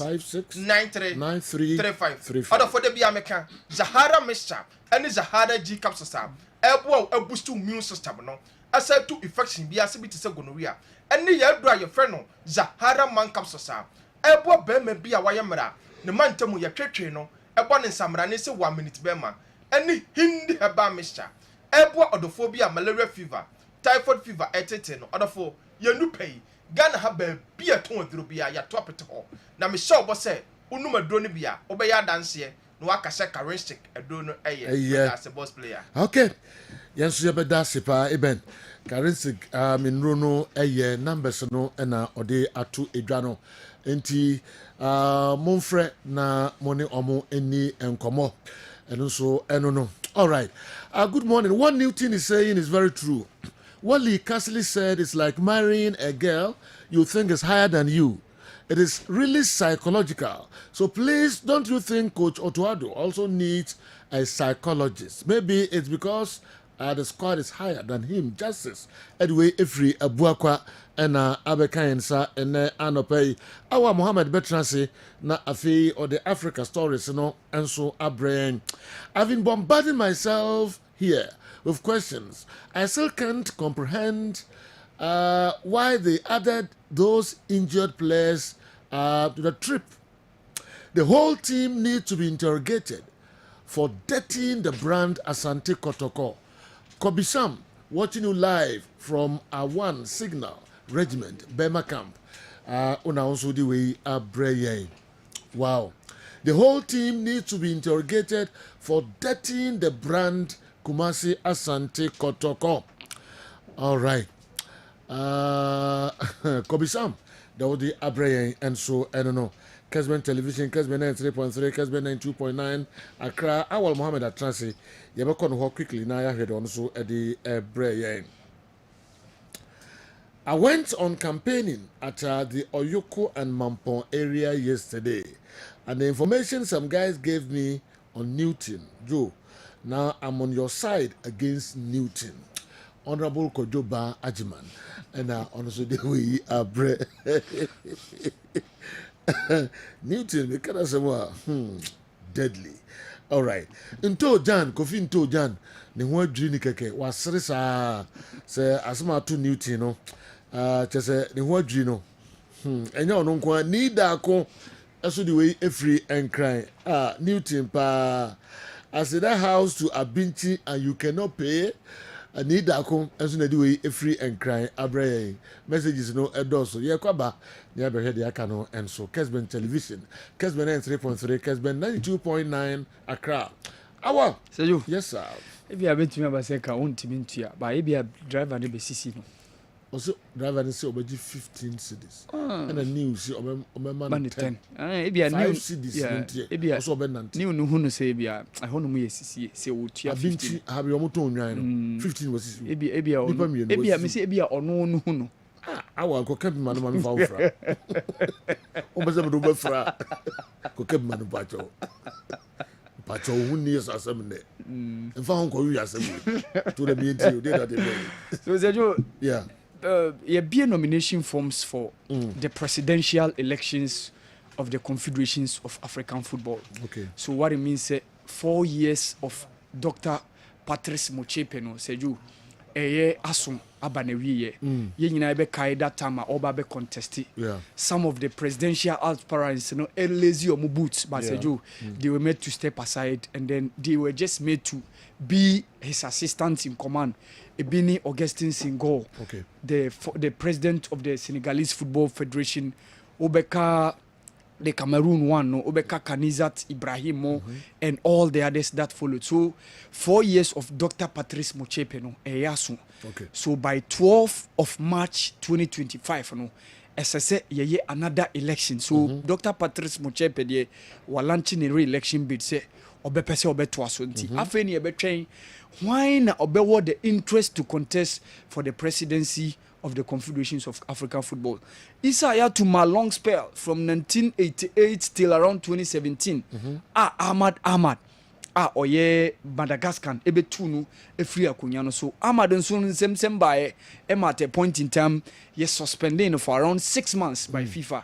Emma ono so ne term free ama Patrice Motsepe aba. So we are now looking forward to seeing who may be ready to throw his hat into the ring by contesting Dr. Patrice Motsepe. Said you Patrice Motsepe aye honestly. Our innovations are or they buy into the Confederations of African Football, especially or sikasema or making sure say ebewurem into competitions. Ye benya the African Football League for the first time ye boy ye work out enya around $4 million. And said you this season ye be boy Champions League Confederation prelims no he made sure say every club here enya $50,000, which was not so. And he's making sure say other sponsorships ebeba for the first time in so many years yenya around 175 broadcasting platforms are now show the Africa Cup of Nations. I call it a success story. You been over 2.8 billion views. I call so nyinaa under the presidency of Dr. Patrice Motsepe. So yɛbɛhwɛ by 12th of November deɛ yɛbɛ close nominations no. So sɛ kɔba ne so no nko a ɛna ɛwɔ so a we are just going there on March 12th ɛwɔ Keru. Ne akɔ confirm no say ɔno na ɔbɛtoa so for the next 4 years. Nti yɛbɛhwɛ sɛ obi bɛtumi apply so ɔbɛ contesting a. Sɛ dwa no Burkina ɛwɔ Ofue Boigny Stadium. That was when where the second leg was played against Burundi. They won by 2-0. Mohamed Konate, and then the 90 minutes plus 5. And now Omunya penalty na Bertrand Traore, former Chelsea, Makwada, Ede Bako Kao. So Ama Burkina Faso and 10 points. What it means is you're the first nation to qualify or to book their tickets for African Cup of Nations 2025. And it's likely say Senegal better also that group no because say what Malawi any Burundi nyina eda form and Burundi 3 points on nya that one mo share Malawi.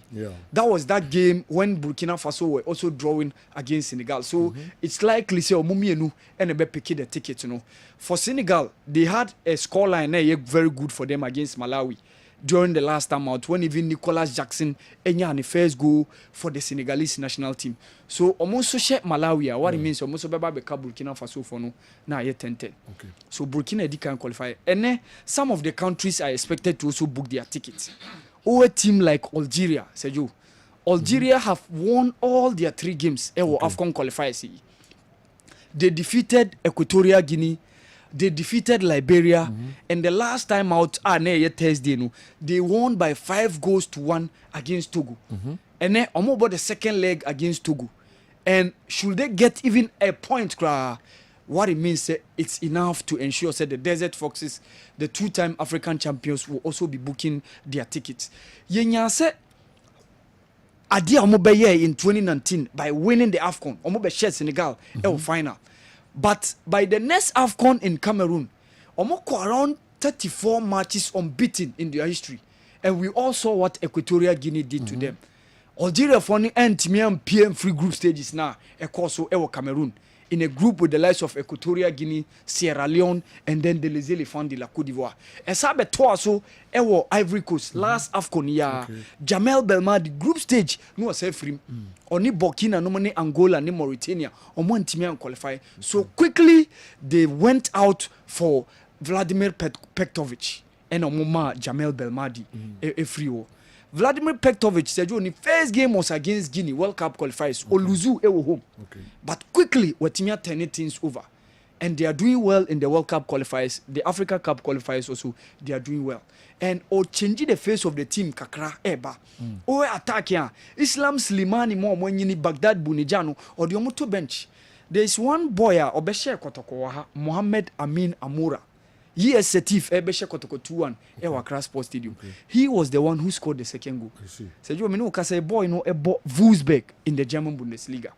He went to Belgium, USG. So a few years season I owe him and a Wolfsburg Ebetono. He's doing a massive job. A young boy around 23, 24. And I was introduced into the team now. And that boy is doing massively well. Said Benrahma Ebeluzu form kakra West Ham. But when he left West Ham to Olympic Lyon, Sergio, Onoswa picking the pieces, And even the last game against Toko, he scored twice on that occasion. And almost how one young boy be a friend, Amin Gouiri. No, ni Ali Dusedu ne was start René. Only Ali Dusedu ne was start René. That boy is also one of the young guys who is also passing through the team. So ama Algeria team no Sergio, Vladimir Pektovic waye juma pa wama team no ababak. So it's likely say ene yebe ya ade ya wano mo betimi ayeba Sergio. Honestly, I see the Algerians at least getting a point. The Togolese team no game now me share against Algeria montimi match up the Algerians. Omo captain this boy my friend Jenny osia kan edema Getafe. Obeka Alexis Romao oni Adebayo mo awo up till now. And then Darren Ibombi, Adebayo teammate during the 2006 when they were going to the World Cup. No down the touchline for the Togolese. But Sergio, I see the Algerians also getting their ticket to AFCON 2025. Cameroon so share Kenya by 4-1. or the first leg no and then almost about the second leg no Cameroon so say it's likely they will book their tickets. They scored first Michael Olunga Kano, but they came strongly. Brian Mbeumomo and Christopher Basogo no say they picked up the pieces and they were able to get a 4-1 scoreline, and that was good enough to ensure say McBryce and any team no it may defeat the Kenyan team by 4-1. My name say okay this boy Duke Abuya Kotokoni Kariobangi Sharks. He was also part of that team at Baha. Yeah. Omone Patila Omotomo ene Abege George Abege mo. He was also part of that setup. As a yo, Omona no more leading the attack no. Edema the Kenyans no when they were playing against Cameroon, but that day it wasn't good for them. The Cameroonians no any had the 3 points no and almost say about the second leg no. Uganda. So it's likely Cameroon was so booked their Desmond Angoma so as Mohamed Amoura. Yeah. The move from USG no a loan. A loan. And permanent. Okay, okay. Was it a loan? Me move ye. Manka permanent or manka. Okay, manka permanent. Manka permanent. Yeah. Me he moved from there. Okay. It was a loan. Yeah. Okay, to Wolfsburg. Okay. And Sergio is doing a massive job for the Algeria national team. So Sergio, match is be better so but yen team can anti. And he say some of the countries be qualify. Or China, yen so be say boy yen boys ni betimi achiro mutumia. But Sergio, honestly me yem shishimi kakra. Okay. Me yem shishimi kakra Sergio. All right. Those two trajectories. Yes, Sergio. Those two trajectories, no, Sergio. And then yes. Serious. The last time I am AFCON, it was Northern Africa. The last time Morocco hosted Africa Cup of Nations, Team qualify. Do what do you say? And no, Mammy Yam Shishimi, no. Sergio, and no, Mammy Yam Shishimi. Especially Yama, all those points are Abaye Fia Yentimia. Sergio, yen 2 home games, ya drop 4. And yanya 2 pay. There be ya there nya 4 cry, ya drop 5. Because we lost against Angola. And yanya 1 point against Sudan. Yeah. Sergio, totally unacceptable. Wow. Unya say ya there na obenya bio. Sergio Ochina say boys in the area. Ebe drew ho ebe discuss it. Sa game no. Eso me our Mohammed. I criticized the performance of our GPL players few weeks ago, but I must applaud the fantastic standards of play between Young Apostles and Accra Hearts of Oak yesterday. It was an end-to-end game yesterday that produced a world-class goal by Young Apostles. But I think our GFA must have at least 2 scouts to monitor our league games. They can get a standby Black Stars Team B because we need to challenge our Black Stars team sometime to come. DD Akumadan Senior High School and so Ebreye. DD Anawachia Mr. Kingsford Opoku. Mr. Kingsford Opoku, Headmaster Akumadan Senior High School. Anawachia no amaye papa. Osi chano yedana sipa ye show yi onfendi agrokra yedana se Mr. Kingsford Opoku, Headmaster Akumadan Senior High School. I salute sir. All right, Obi can enter game Hearts of Oak. Yeah. And Samuel Prempe Gono is a contender for goal of the season. Wow. Yes. We young boy crowd. Obi obeshe go ebe flat say no. Ebe deep ana. Yes. But the technique from the pull out now buy from Muntala and the connection from Samuel Prempe no say. Yeah. But one thing is now goalkeeper Asari P. No P. Yenje goal. Yes. Goal. Yenje goal no. Wow. The technique no and the execution was perfect. Serious. Now goalkeeper Asari DKP. Yeah. And we are one of the things. But so you and bono equal lupu ye and a betoye. So honestly Samuel Prempe had it. But as of folks said you almost say just 1 minute. Now Hamza is answer reply. Yes. Honestly, as of folk played yesterday. And I mean says equal for Prezi Coach Watara Pa or Sigadula Prama. By a show more on one so over penny 3 soon in a papa. Make Zekov Mohammed. Okay, Zekov. Okay. And one Sramania or the ma coach Watara, the easy. They just won the win. Supporters in Adiano, but I know the standard of play was really top. Game, standard of play. And others. All right. And if you Zongo, SSN, please help me here. Is it true that the Sudanese collected their passports from Ohini Brenya? We are arguing here. There be information I mean, I say one farm, course, but one farm, minim say more fufrobi or hodia. The mimeti and say one farm, momo horse, koja, consistency. But omonsa anka minim say fufro ha ima white man. Friend Ima Obejiso, friend white man Obejiso, friend Kopuni Obejiso, friend Ata Obejiso. Nibabako, yes, 41. And awo. Na I'll sponsor your jacket every Monday. Ima, man for no can smell unto all right, but so in pressure, meet me the amount. All right. Yeah, twice a day, Amamo. Hey, Black Stars. It's really going down because how can Burkina Faso qualify to the AFCON and Ghana is suffering to get even 3 points in this small group? Sir, we have a long way to go and I'm beginning to forget I'm a Ghanaian because it will be a shame if we don't beat Sudan tomorrow to get all the 3 points. Burkina Faso have qualified and we have Inaki, Kudus, etc. in our team, but we are suffering. Edward, Domi Pila 2, Accra. Say you Burkina Faso, so more your team. Oh yes, your team. Obie who AFCON a course. It was last one na Cote d'Ivoire. Omo players no say you omo small boys. Don't go Watara and say so player or Bournemouth or Premier League. Of course, some of the other top now, NSAJO, arguably the best African defender of Burkina Faso. Yeah. Edmond Tapsuba. Okay. And also be bedia Chinedia Sejo Mfamba. Yeka best African defender of Bobo Europa, arguably or Burkina Faso. Okay. Edmond Tapsuba by Leverkusen center back. Na Sejo se no mo even Burkina no. I know na Debbie. Debbie. Isa Kabore a Man City boy. And omode ma Luton Town as say osa call Benfica obo. Okay. So if they have a player of this caliber, odi omudi bechichi from sa. Debbie enya sa.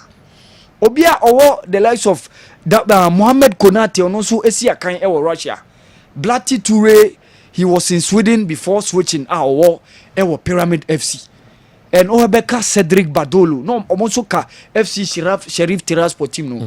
Sergio, they might not have the names that you want to hear. Okay. But watch them, Sergio. Omo the passion, energy, and the strength, no. The vigor, the willingness to die for the nation, Sergio. So Omako to group, even Kanipakone share Omoni game, Sergio, Omoni Senegal boy now, Sergio. You saw said they gave the Senegalese a good run for their money. At the start, Diamniadio Abdoulaye Wade, Ewo Dakar, Seju. They gave the Teranga Lions a good run for their money. The Senegalese were leading last minute, and Omote Kamane Koye 1-1. Okay. They drill in Senegal, and at the rest of the games, you know, Omo grinding point, you know. So it's okay, say even Burkina Faso, Seju men kasa, you cannot say that. Comoros during the weekend, Seju Moko share Tunisia. Yeah. So the African game is now growing, and then they are minus in as much as more. Say you must throw unlike first, Sudan ka first oba obet tinetire sa obet mi ahye no be 3-4. But now Ochefa yes, Ochefa. Yankomra na yenye local stories and kwa miki ba betrasi now the local stories nyina enso abre Kessben television. Kessben 3.3 Kumasi, Kessben 2.9 Accra and important mo nyina afi DSTV channel 364 Go TV channel near 121. Today Owl's face looks like a Gabonese referee. Spain Boga kwa we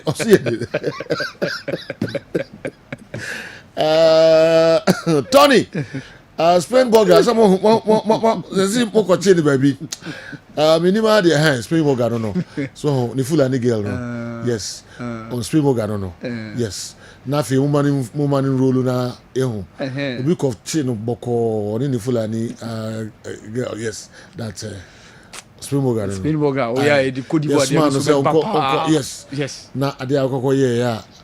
enti adwuma esuma wo no da wokoko ye no ho eno no sumo kola nim de beba no so a innocent yeah unim de free surban ka wo she da bia che sumo ga so na ya feature no all right yeah basisi a na fi come make the local stories no abre en chakra no Newton Latte Marijata enso de ani de bebre mo bia nyina fi de mfa free akra me ko eye Dawood Heba aswe na akotie nkrato sima be miensa abaiba Mickey at the local stories are can no ebebrain ebasisia frame enuanum ne adofo ye frame Dr. Dawood me na me da Dawood Heba hospital ano na enam me so enane Dawood ointment Dawood 360 capsules wodwa manso a ene obi adi hu adanse na duwei edutwem Dawood ointment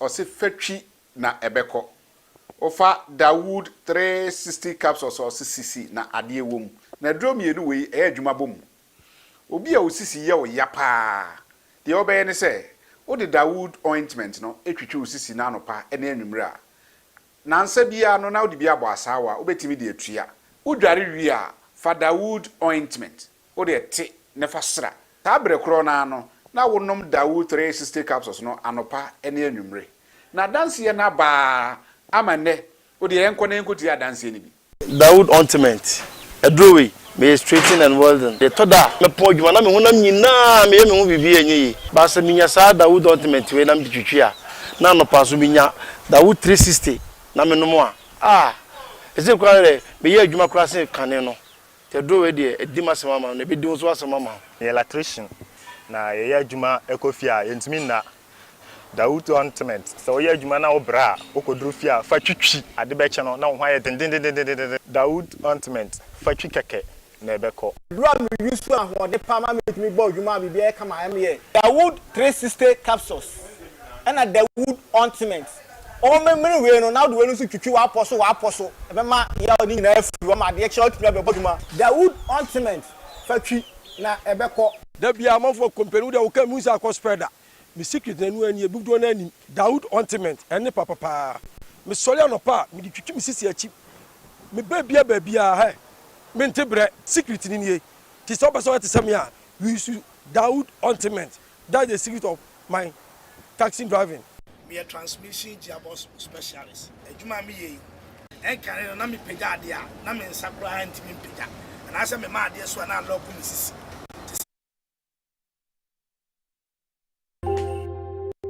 Dawood. Me na me da Dawood Heba hospital ano. Ne koto Dawood ointment. Dawood 360 capsules. Na said the enkrofo di hu adanse no. Wo so be di hu adanse. Okay. Yan to so tentem wo ha emfa emamo Kessben television. Kessben 93.3, Kessben 92.9. Joe, everyone is running away from cities to the dollar. Hey, Kumasi Asante Kotoko players. Joe, anyway, every old barrier Accra. And so Eddie we are braying. We see Kumasi Asante Kotoko. We told you not to embark on this trip. It was highly unnecessary. Taking 7 players to the Americas for what? Leaving the rest of the players here. We pleading for 2-4 to sack this IMC. It's a big disgrace and it's going to affect not only Ghanaian teams traveling to the United States for this tournament in future, but those who go to America for the World Cup, it is going to affect them seriously. We told you not to embark on this trip, and you never listened to us. Okay, Kofi Jampo, Edway Efri, Hifa. Okay. I'm sorry, Asempane and Abraham and Anope. I'm for a while do. Mammy Coca make you na Yankee no the Brain. Cook that is say, Yamia Dumo, and the Ufria or Kojubia warrior now. Kwame me no one fan what a chain with me what no ntade I was shady ba a friend saying kick off what we grad was an share in me say what kick off new kick off pictures me say what was an share in I say jacket a bow tie because say we kakra ya hey we messages we there we say me say ko ware for wele mu se bi o fa ho se tenten unim tenten se de bia wo de oka se life and pe no na pe life agreed David be yano na mento aso se wo se life ne pe ba wo mpe life local source now what no dey what general ma mention sem fam free Ghana ye Premier League ye wi another story so ha de beto so de amamo Ghana Premier League weekend the matches Saudi timi eba so esase on Saturday na Accra Lions and Brekum Chelsea equity penko 1-1 and a game na end ye Heart of Lions and so and ye vision ebo goalless draw and so ewo home games ne to so on Sunday Young Apostles etenefie Mahas etomo ekosho mu 2-1 and no kodan chen Bazake Holy Stars and Karela and a boy sa game no and day 1-0 in favor of Bazake Holy Stars. Nations FC tenefie womo ene Gold Stars kweti penkom 1-1 and the Diana Stars etimise Dreams by 2-0. Bechem United etimise Mediama 2-0 when the results are do team PMU our Ghana ye Premier League ensu emu table no saying and I see akwa and so our baby any Gold Stars at the top 12 points Kotoko 11 points at the Tosumienum Mediama our 11 points at Tosumiensa and 9 and so ye Brekum Chelsea 10 points and a Nations at Tosu Enum with a 10 points Vision in Siam with 9 points Heart of Lions 7th position with 8 points and a year has at Tosu 8 with 8 points and a Ekuta Wamo our Ghana Premier League ye beto so on Saturday ebe Premier League never to us so Accra Lions and the Young Apostles and about 3 p.m. Then other Saturday so the same Saturday the other game because so a Vision versus Bechem United and only she said 2 games here so on Saturday then on Sunday Asante Kotoko and the summer test at Lankley Sports Stadium Dreams and so and the house and the babo Sansona in Swatrema and the Bazake Holy Stars Brekum Chelsea in Legon Cities Karela and the Heart of Lions Mediama any Nations and a Gold Stars and so any Diana and a Ebebo games a Bebasu weekend Accra Lions and the Young Apostles a Bebaso life Amobiam and so Etimena Quine Achebi and so Bain TV omo ebeyi eyesa game no womo efrowia other games ababa so no Vision any bechem so ababa so live House of Work any Dreams ababa so live and na Kotokom and so much omabo against Samates and also ababa so live amobiem enya kwan etimi ahwe games ne bi o Ghana Premier League weekend matches awodwa and also ebetimi abaso and no yeto so that stories mu after game in samawodwa coaches edi tuja yanko aye Diana Stars womo match womo boy ya weekendi womo timi edinkunim ya we champion ninsema odi etuja se ogidie se we eye points na eyeye papa because womo previous matches so mabono na results no emba coach yaw a champion. I think they are a very good side. Yes, so we are very, very careful because you consider goals be Tina, we are very, very careful. Second half, we see BBM. And I'm happy say you're playing on fire. Now, match by match, match by match, Now, me say any young apostles, and I near my better now. It's unfortunate near to me and 10 around. Your call has so near himself because not team need Peja. Until your call has near himself be to Messi, and then the red card and also a baby. Until that year near himself, looking at the training and everything near himself. Some coach we champion coach ede ema bobo kefele Diana Stars or the tuja coach Abdul Karim Zito match de nan koso kope 1 point what's matches no on timi nya results no na de bia complain say players no ye players afa no akofo mo foforo mo but that's excuses no e doso do coach Abdul Karim Zito Adriana was down before us, so this is how football is. When look at the setup and then compare. I'm not trying to find an excuse, but when you look at the young boys I've brought here, you see that this is a complete new team that they've never tested Premier Division before. From most of them are from my second division. Still believe And with time, they also come in. Because when you look at now today, you see where this one win for Aduana will push them ahead. So this is how the team is going. So if we also have another win, I think we can also jump from where we are to the top. So yes, we wanted at least a point, we did not get. Aduana had it. Wey saba coach Abdulkarim Zito ode etuja coach Zito did yes excuses no doso Karela obeke no musi omakan e wo Camps Park woni bia no musi omakan wo mo call back ekotoa Bobo Kwefe Bazake Holy Stars nanso Bazake enya wo mo victory e wo home after the game no aye coach Edema Bazake Holy Stars coach Abdul Gazeli ose boys ni ya de pa ekwa mo fighting your points ni de wo bomb rante no abaso.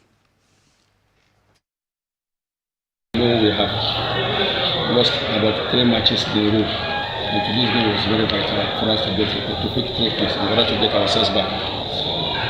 Technically, the boys were able to keep the ball on the ground as we have been playing.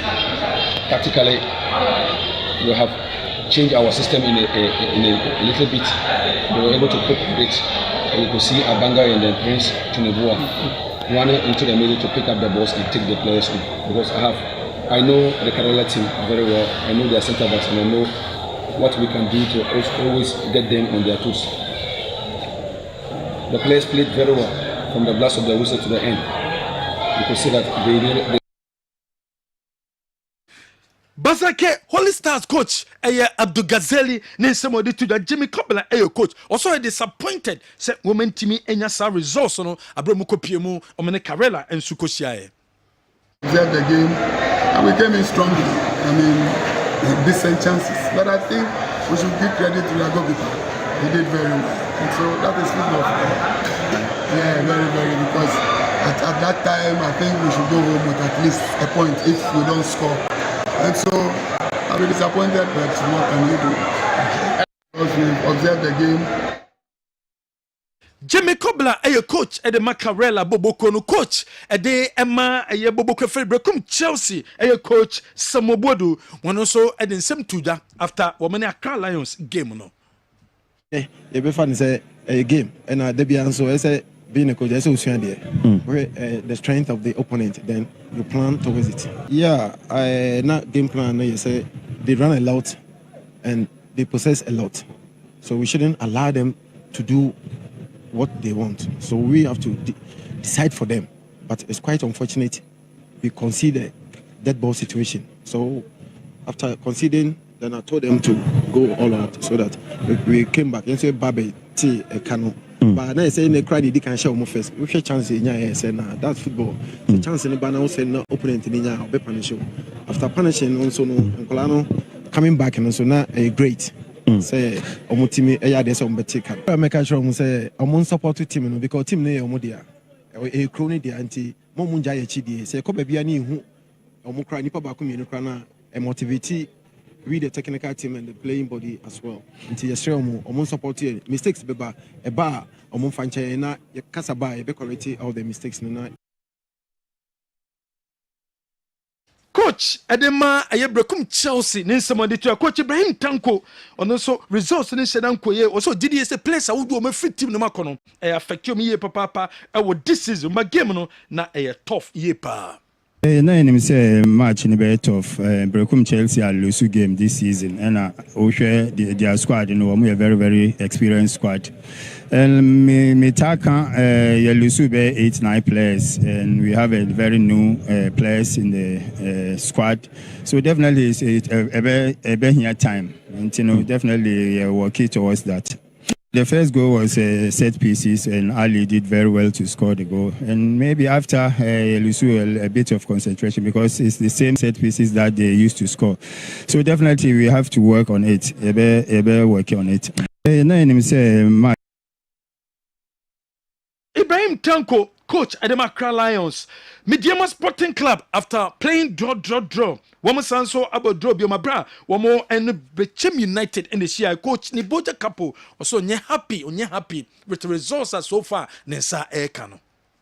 Bechem United for victory Impressions are we are really unhappy because of result, but when you open match like we today and just after a few minutes where without any plan, without anything, one very big mistake, you are not ready for this. No one team in the world is ready for these mistakes, but this is also part of the football. I don't blame my players, just that determined way of this game, and everything was very difficult.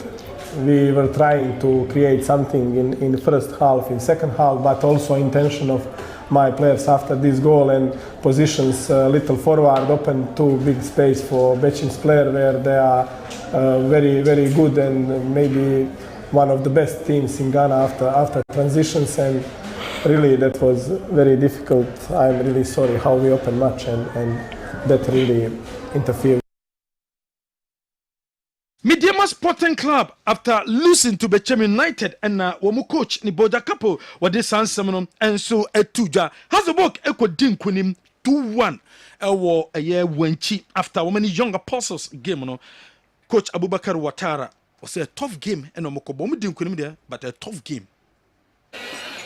I think our today match is very tough match. I know it can be difficult for us because of so many things, and Young Apostles are a very good side, but we're trying to maintain them, and we get the 3 points. I think it's our second win. We can't jubilate too much. We are continuing to hard working to see what can happen in this league. But second win, we have 2 defeats, 2 wins. We have 2 draw. I think we are going to make our effort to do that hard work to go forward. It's not easy, but we are going to do.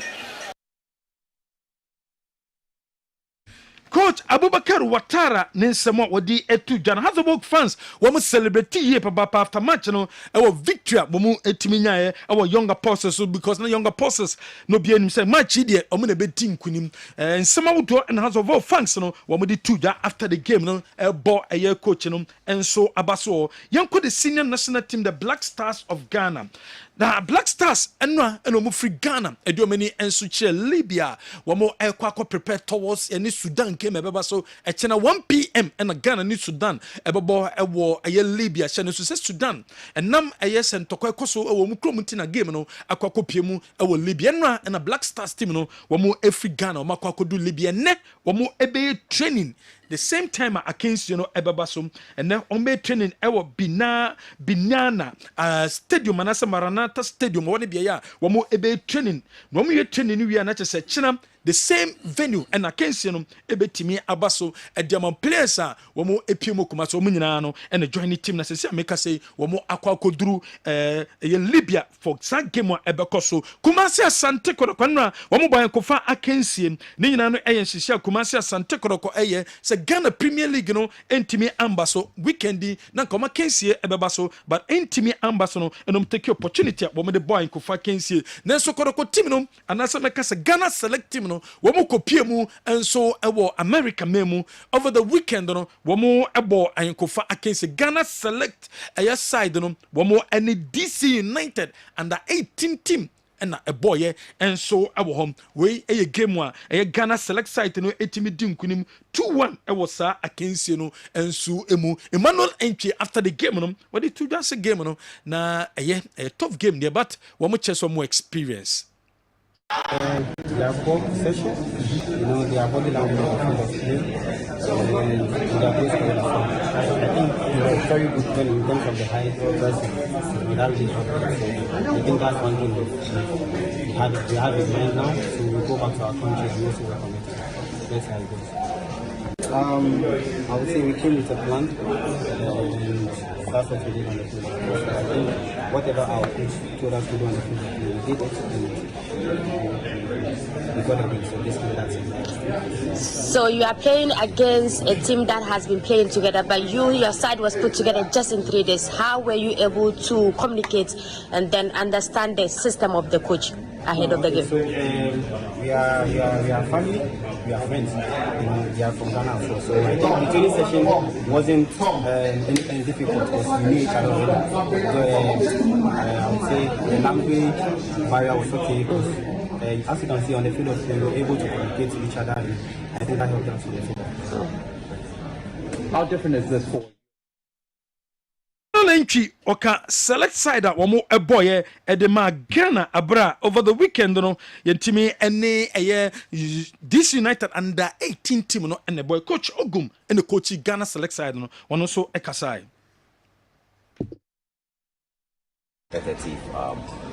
It was a game of two different styles.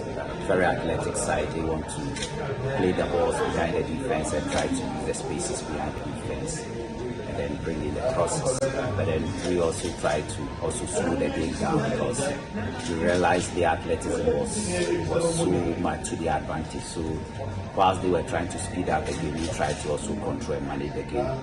And then try to play around them in the middle of the park. Try to go to the side, bring it across, and then score. So if you look at the 2 goals we scored, that was basically the style. We try to keep control of the ball in the middle of the park, tease them in, look for the space on the side, and bring the cross in for the connection. Important, very important, because playing against a side like DC United, I mean, very big team, a lot of glamour. So it's good for us and it's good for the future of the two teams. So we saw 2 different sides. The first department of the goal is the first out. The team didn't come to the party. What were you telling them at recess before coming in strong?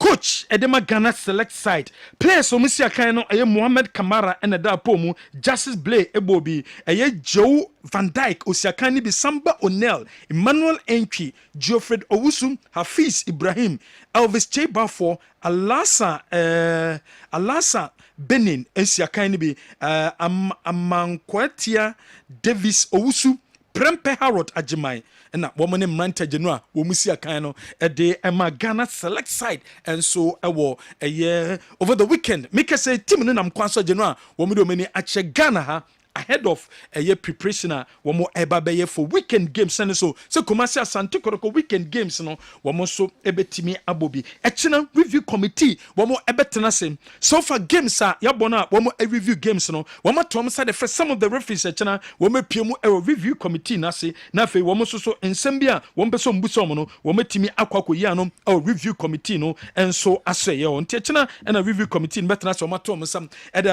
some of the referees at Genoa, one more Okay, yeah, the best see her. Nafi, stories no emu kakra. Please, can you and your panel throw more light on the abscondment of the 2 Sudanese players in USA? I just heard it. Osa Rampong, would we if we Kenya see Truba and Abraham and Anopay. Meko Newton Lati, Marija Taho. Na new at the FM kakra. Oba nafi ojafo aye local stories no ho adwuma kakra de amay no before so no ko new one pamcho yemfa WhatsApp videos no kakra mo de videos no buy no yentie de amanfo de buy kakra nafi yenko new tin late marigata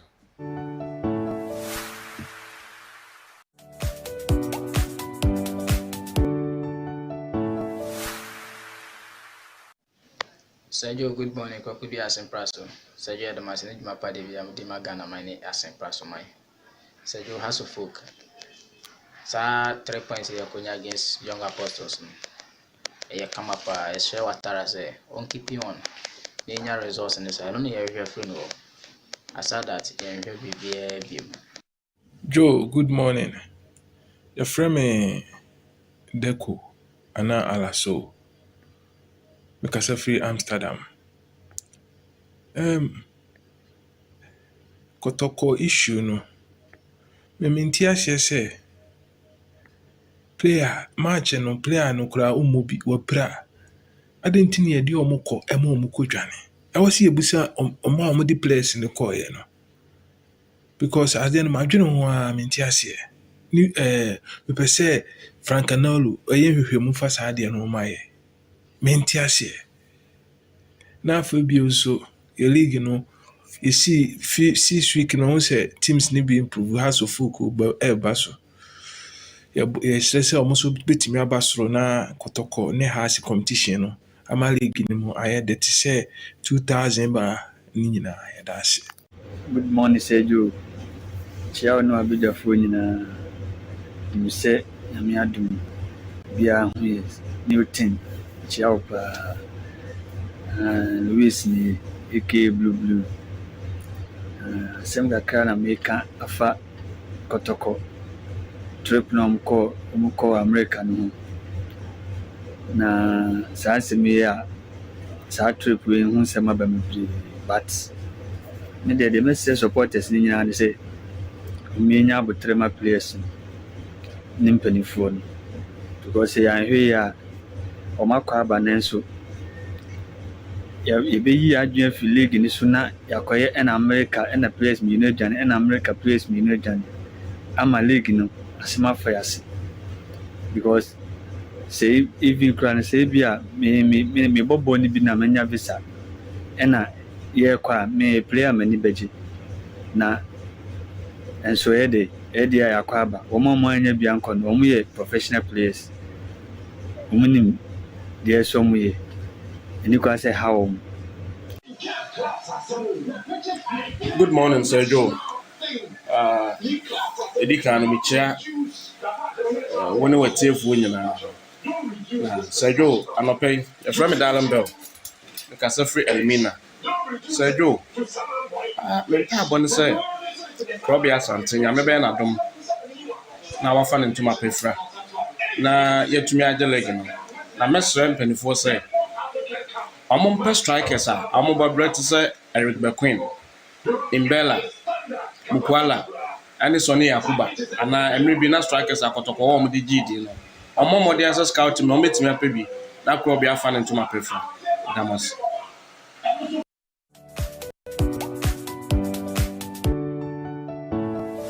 Okay, what's the videos no we any first batch no yɛde no enso bebremo menim se new aye kradwa yɛnkɔ no ho quickly na fe onfa yɛmfam kakra na yɛmɛto aso studio. Hello new chief Masomo studio has say na enkomo no de ya bo intro no e wo ho Ghana Premier League games ni bi ba so over the weekend.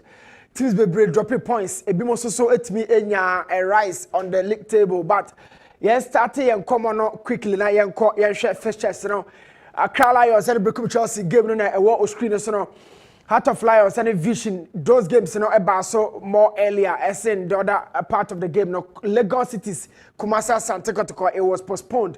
Hineba aka ho se bebre enche kra Young Apostles etena fie wo wenchi elusu to Hasford betwem surprising scoreline. We all said it said betwem no media made no a big game of the weekend. Samatex ene in Suatraso game de kan ho. Na ohwe hawa Mediama in the last 9 points are available. Now I pick just 2 per at to 7 hooping points at Tuagu. We'll be talking about that. Okay, yeah, I'm on Heart of Lions about 0-0. And now I'm also at Tuaso, Makolusu to Beche United. Before that, they've had 2 draws. Bakwe Samatas, the Bakwe Heart of Lions. And me and you I'm 2 points to be Coach Abubakar. Massive win wenchi na ono na elite team no coach asarbedi akotena fia to points ni na e di atoagu so can league log no dia eno ne top 4 no pa bibia Gold Stars Kotoko Mediama Brekum Chelsea we top 4 no 12 11 points and then 10 and a complete top 4 ni na middle table for ne dia ya na me kan mo ho asem se ya na me baso but lower part of the table no akesefo ni bi so wase ha Lagos Cities more 1 game in hand yet asiha enamoda as the weakest of the defenses are able league you know I'm consider 9 goals so our dreams coach Zito dia 7 AC or hineba say excuses no and I'm home still believe coach SSA we adwuma dreams performance so far mo muntumi nhye Monsoso mu concede bebre 6 goals conceded in 6 games. Young Apostles more relegation. Accra Lions and Karela to aso a ko esoro so table no de nipa betimi de ne de no ache no Lagos Citizen koto na o performance chart for House of Folk. Almost starting season, first game of the season, now I'm that 15th on the table. Now I'm on the blue, the Maya TV so. Me can Young Apostles almost so at the green house folk. Blue so performance seesaw kakra wom na Young Apostles the end na erasia on to say and ra omato points na gu asiri trase kakra enu momu no na boa hasfolka omoso de na ashuti ekọ esoro kakra ye nyina no ye nkranhye after match day 6 e ho so performance chart of the two clubs and what screen so far from match day 1 ebesi ba bia drew now from the tactical table has for coach Essan but Young Apostles near edem ofosu na damu Sule Muntala Amegbe Raman and of course Sulemana back four no and back in the midfield obenya Daniel Lomote obenya Emmanuel Contour from Ashgold one of the young players at Ghana Premier League mupa Ramzi Abubakar Isa Hussein no anya Mohammed Muftar so it was a typical attacking shape a bit me converting into a 5-back in a 5-4-1 without the ball and a Young Apostles at the realm Benjamin Asare and Satima Hasfolk just as it's been so far in the season. Yeah, Dramani man of the match in that game. Samuel Amofa Kevin Osasibe at 12 partnership and so Emmanuel Amankwa the goal scorer Ebe replacing Ransford Mensah our left back position. Now Osha coach information about it's a typical defensive midfielder and a born 4-1-3-2 and until Obenya Theophilus Collinson the defense and or serve as a lone anchor. Ahmed Ramzi, Mohammed Hussein, Sani Mohammed, and I yet the typical attacking midfielders Miensan, a body Hamza, Isa, and a Kwabena Boati in a typical 4-1-3-2 or Chelsea game, so a bit me I convert it into a 5-man attack. So the 3 attacking midfielders, a 2 strikers, Kwabena Boatin and Hamza Isa. Hasbrook started the game well, but of course, Young Apostles are both, most of the chances are not earlier part in the game now followed the Young Apostles. Of course, I see a team where Omunya and grounded so well in the Ghana Premier League. We can talk about certain performance to say the Moya Editia Kumasa Sante Kotokono. But in a nutshell, Omo created a lot of chances in the early stages of games.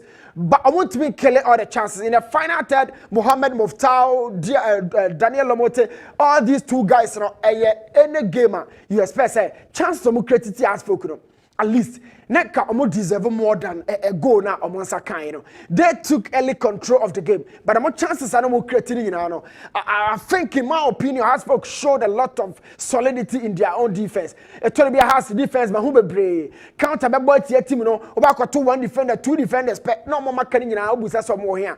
In terms of attacking transition, but defensive to transition, or more transition to defense, but I saw an improvement of Hasfolk without the ball. Me who a good shape. Import a to be honest, Ben Asare chain no. Now I'll try so about restart game no quickly. I'm a Hasfolk at me a chance be at the free move. And in my opinion, I go back a bad game where more I who do and channel can once more. You season na yenkoba bia, but it would definitely contend for goal of the season. I mean, watch that goal. Now the sequence of this goal, they say before I go ne babano, na Samuel Prempe or ne Amofa Samuel and the general. Same for me na ne general. But number 2, na chi and a goal post Nina America, don't forget say Benjamin Asare the goalkeeper for Hasfolk na the position is so poor. Very, very poor. Now, central defender and the BT okay go here. When Rooney should be the Manchester City in the Manchester Derby. Now, China goal post, but how he had a connection to that ball. I mean, watch the elation on the face of that youngster. But be original, the China goal post, but make sure say technically.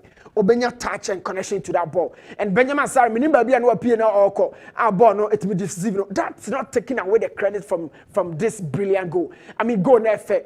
fair in any definition or the go we say after go we know and young apostles try say ombenya ba kum yenu bi the account but has folk take game no all the chances are now fair flow body nyina no who say at some point Sani Mohammed who Hussein who Hamza Isa no more pray anymore they were all hoping say omenya chance ba kubi at their 20th na etimi balance game no as early as possible had a shot that really ricocheted off the goal bar but Antoinette no has still kept the momentum very high in non-territorially or Mwankasa young apostles half one.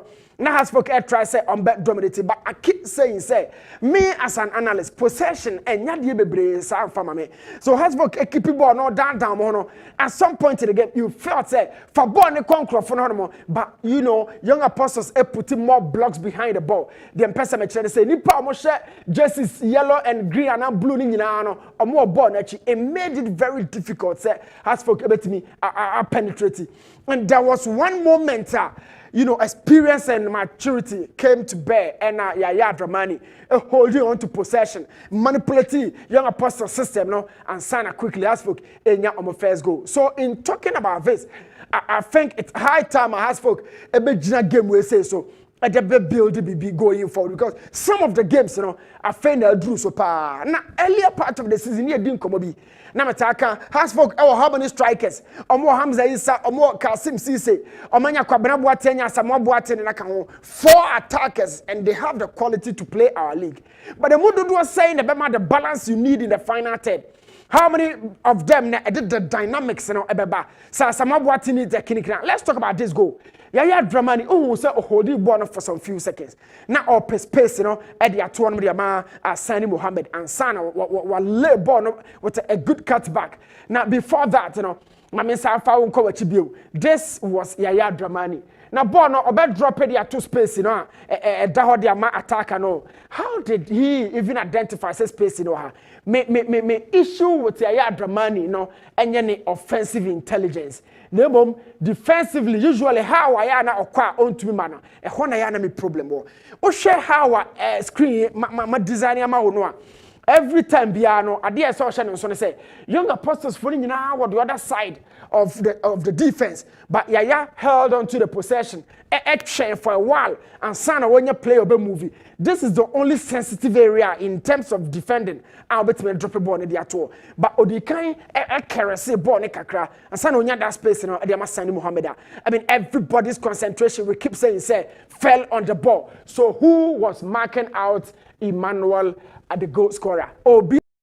Any one man actually be a Emmanuel free back. Young apostles players sitting in the source of the ball. I keep asking these defenders. The destination of the ball is equally important as the source of the ball. It's maybe a ball in free banner. Obia General maybe a ball in free banner. Ebasana and Chaye, and that was how young apostles said Joe Omo conceded Omo first goal, and that was the equalizer for Hasford. I mean, a good placement. Technical precision. But we are the boy at 2, you know. Abu, the goalkeeper for young apostles, not on to me in Yahweh. Assist is very beautiful, but the pre-assist, you know, that's also equally very nice. Has back kakra. Mubane maligri yade. Mujaya na afufra for ne bebre, but it's a very good stars. Or had you know, was said the young apostles here, no. Now, dear way, no, me who say has for mentality, no. In fact, back. Gone are the days has for back consider or considering referee Paul Bona, we am show opposite referee Paul. And so Osha baby I be possible ya and ya fan your free dressing room eba. And your first half this person was just after young apostles etikano. So the first kick was Hasbrook pass over her. Now mo pass you know young apostles name bia and carbon bio go say phobia for no or sa akonya that second goal a crucial game no at the moment. So watch it as we all enjoy. Everybody you can only clear but say we keep it ball no down no none of the young apostles players you know and a foul ball they said me pass it back they kept the pressure raised even the momentum. And Sana more try say over the ball will say better it. Now maybe problem you know I am with players you know and more concentration. How they read the game. Our passing ball no. The young apostles you can understand this clearance. And then the other year free but they still brought the pressure. But watch the captain. Ononi Hamza Isa and Ejina Honomono. After that, Osani Hamza Isa caught Tasso Bill. So where is the concentration? These are the two players. One is a goal scorer, one is trying to defend the situation. So after say Hamza enene kwasoro no nadwini nyina na free ball no so say oni Hamza krona nam and this is a captain for the side. My concentration is high. That's why you were leader. First ball no clear course center of the field and as I buy and I no did that's a first ball was so and some as I buy and this time when a striker in an echo box room we all can see you. But what box room then you keep your focus 100% on where the ball is. At this point, you know, the ref Hamza Babe General. The ref cry only so Hamza and free outside the box, but these are the two players. Omuna who some airborne, no. But Baku concentration is about positioning and getting the best pass from Sani Mohammed. The other player in there or chance a clear year. Now our club on the floor. I mean, the ref in say on will be in the very box room, and he has to take care of Hamza Issa as the central defender and the captain, and he stood still on the same Gunachi. Hamza was just waiting patiently and has folk at the silly game. No. The movement and the instinctive nature of these center forwards for no. So we defender no one free when he finish oh consider no. And I can tell you at this point, said the Hamza in your position in you know, he had scored even about 70%. The Naka a goal ni beba. Accra Lions become Chelsea the omode not to us so 1-1 coach Samobuadu he dropped another points. Coach Tanko we share two teams now. It was a typical attacking formation 4-2-3-1 4-2-3-1. Obia team need to be converted into 4-3-3. Yaya Dramani and Awa Dramani ne calling Samuel and a ball in a double pivot. But what who bet you also saw now kwakwa 3-man midfield on Fifi and no Jamezaka free Steven Mankrane Kwesi Badori. Omomi and sign the final third. 4 Accra Lions. Omo defended that. And I'm not sure say ABC. It was also another typical attacking team, and both teams, you know, share the 3 points in the Tobakwaka and the GFA4. But the key point here, they say, how to Osha Accra Lions this season games some more bar. A Kardeka Deno Yadoso. Yes, I understand the fact say season almost starting Accra Lions no more struggle pa. We've said it here many times. Say, Coach Tanko team here improvement. Omu here exhibition of maturity. Omu Krabon. We haven't seen the Insobila-led method. We haven't seen that of Shawkans-led method. But Hamzata and the league company partnership has been astute. Yet as I've always been conceding. Baba Apiga Salifu. And of course, remember Adumako Boateng, all of them in the former back four. No? And Kayako, it was some level of consistency. Now, so now me call Brekum Chelsea.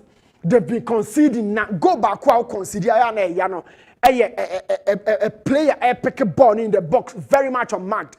Now she compare ball on Yamono. So Accra Lions in the final third and me should go no from central defense and Ali Mohammed Enya just go at the Accra Lions and Unim says soon the Nyaba na Ronaldo fans na PM. But Grigor been such that before born you be kicking as someone organize what you hold. It is a bonnet toilet now fair now the Casadia. No. In fact, arrange and fix the rot and sign a body be draw. But let's say what? From two different set pieces. Back here corner, back here free kick centrally. Two teams now HS Sports and who else? Steven Amankura. Last season's goal scorer. And Onya, this goal, equalizer, and for that matter, 1 point. And the man become Chelsea. And look, the first company had done a deal at the goalkeeper. Now, you can understand the fact that no person or more. Referee Kalani, not the other day, me and Kohonomo, Referee Kalababa. We all always have issues to discuss, but a lot of them need technical issues from the officiating table where Referee Kala has to be around. Now, Nyakupo ya ademo china Referee Kala won same be obechechim bakumbi from this game and of course the other centers. But until start Referee Kala bebano say Joe train say obeman komo ni wani ayo de na also program no back a peaky show for your Monday. Say Joe, actually chief. Okay, yasom ewa yasom wa Kessben television Kessben 93.3 Kessben 92.9 Accra mwati Newton Latte Marijata enka ye bana fe ye behwe local stories no enso emu kakra ene osempakani Kessben news ene birthday young wish osempakani happy birthday Nyame onyo kese nyakopon de sengo pija wo na wa ma ho kwan ebi a obesa nya second chance so bagani ngusra kakra ba so but one somiye ma ahwiase bai minim se Nyankopon besa pagya obi mu a yemfa mpai bonta akiri so bagani Kessben news. All right. Kwame Ohwiase team. Yeah. Ahwiase ne ba. Amanfo okutwa bia na okugya wo mu. Aha. Na bi kase na se ko so okuta Hennessy. Yeah. Ne kuta. Oba no ne ya pages no na kɔwe. Ɔdon de kugya wo mu. Sofo. Ona di o machi. No, okay. Aso wanum bi ya. Enti happy birthday Osempakani. Ohwiase. All right. Maminko ni what Scientific Herbal Hospital na yenkuti kratoka krebia ba the local source na to aso. Onyankopon adawroma odi saa yaresa bia wei abesia nom se obi biara ohaw bia da ne so bia no ayɛ yare de onnam yɛn so na entimi enye de ensa ne yare ebia me no ka sei mi yare na me bɛbobɔ so no ebi kura na ma ntimi amɔ yare so oba Nyankopon se onnam yɛn so enam haban so enam mpaebɔ so ebetimi atu yare na se ama ho ato ebia odie ne yɛ awosem na ɛhaw ebia oyɛ bɛma no entimi nsɔre nyina so kura me bia me ka se ansana bema ne besori agina so no eye moja enedeko enti se moja entimi ndi afrusa ne ye a bema no entimi nya dey because bema na ye dindindin nyina eye moja ena afele ne sa ebia owo akomayare anasa wo problem bia na entimi ensori enyina so ebia me no kasa ne de ode na awu eda ho fom kodo a entimi nsori kura no Nyankopon na me nso ebema na ahaban so amana sori ama so so ho ato be ne ye meto nchia wo ho because umema no ensori kura na eyare ho sempa because Nigeria wani entimi enye de enjibida ebia na uso de ne de odikobo ania na abesne ko free premature ejaculation oba ebi wo hono kra eye adwimu na wose ye de ye cycle de bia meka se ebi wo hono ma enye dru ni bibia na ye dru oba ye no bedi nkomo na said the problem ni sitie no ya hwe ehunu problem no hanum ye nheda ma waduro keke ye ma waduro wabra ye hunu problem no because amre sika ho ye den enti se omo obi aduro no wa unim de ya duro ni kwakoye na se okono ma duro na se ankwa wa nipa kro no ebia na wo de ne ye typhoid so se enya wa wanhwe ya ohunu typhoid betimi am ye twa won so epilepsy etire wo ne ka se ebia na wonam a wo twahye ama wachinia enkwa meso bra ene me meto nchia ebia na wo de no eye pressure na tena so achepa ebia me no ka se uda form team stroke abubu agufom anase yare na amana obubu agufom team a untimi nsori no fremini ni hu komo wonya prostate problem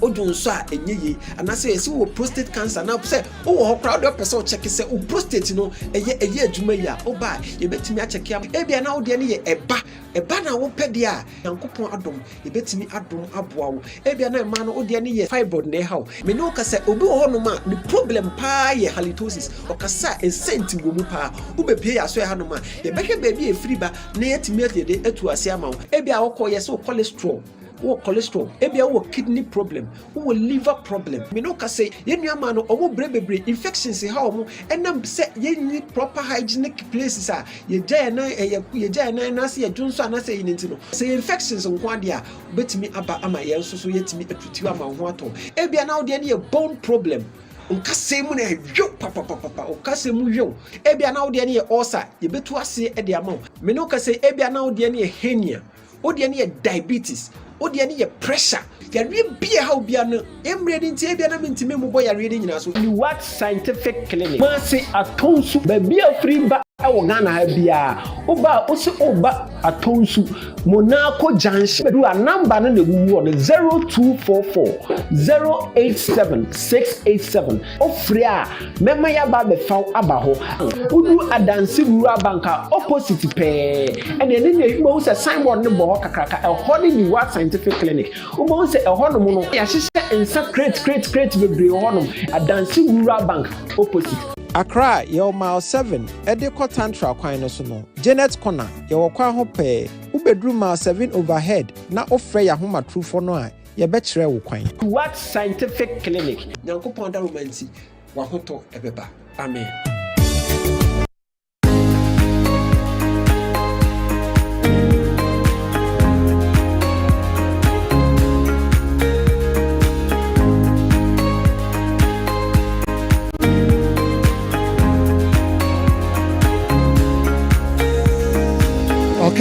enti yaba a yɛde de aka no nyinaa no ɛsan abrɛ mo local stories no.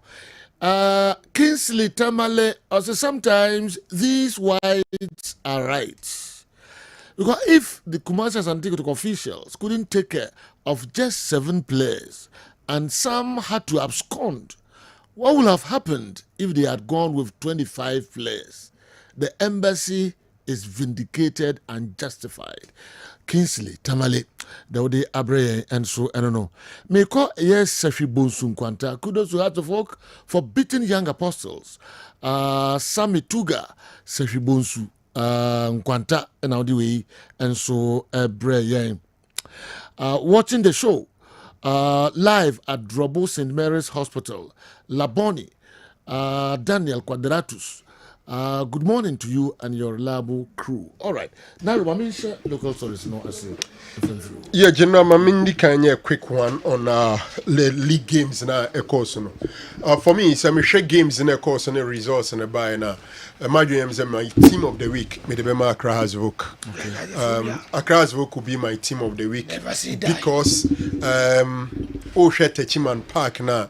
This is the first time Ubiasha Omwenchi. Sorry. Rebecca said per record Premier League games the first time Oma tasty defeat, or even though it's a third game, but Hasbro could go on record as the first team to beat a young apostles home grounds on them a or Premier League side. And Hasbro Nankasa has not been a very good travelers playing outside Accra Sports Stadium, especially at the time season and Yeman Shedan Koyim Famomo.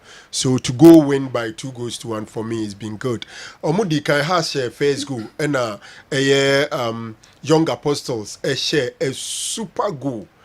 For me, a goal of the season contender. Go now, Branty and a bicycle kicking or body share. No. But has some people and Chesukra. After that goal, I think within some 5 minutes, and the winner is Akwadema Accra's book. 3 points in the bag, and it looks good for the Phobians. For me, they would obviously be my team of the week so far. Adriana Stars they register our first victory of the season. Now, how many Dreams FC at this whole season? How many win a game?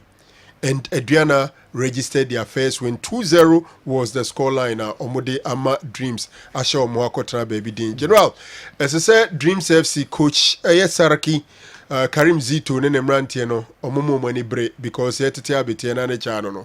Team Noma who fired a fast way from after a exciting season in Africa. No, we had team no assessor and to play 6 games without a win.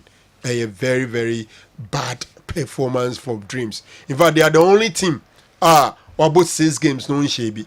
Legon Cities and Shebi, but at least the Legon Cities are about 5 games. They have a game against Asante Kora, an outstanding game.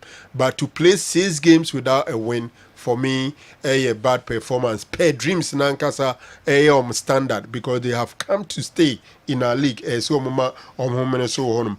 Bechem a mediema STT season very well. But on the last 3 games, they've dropped some 7 points.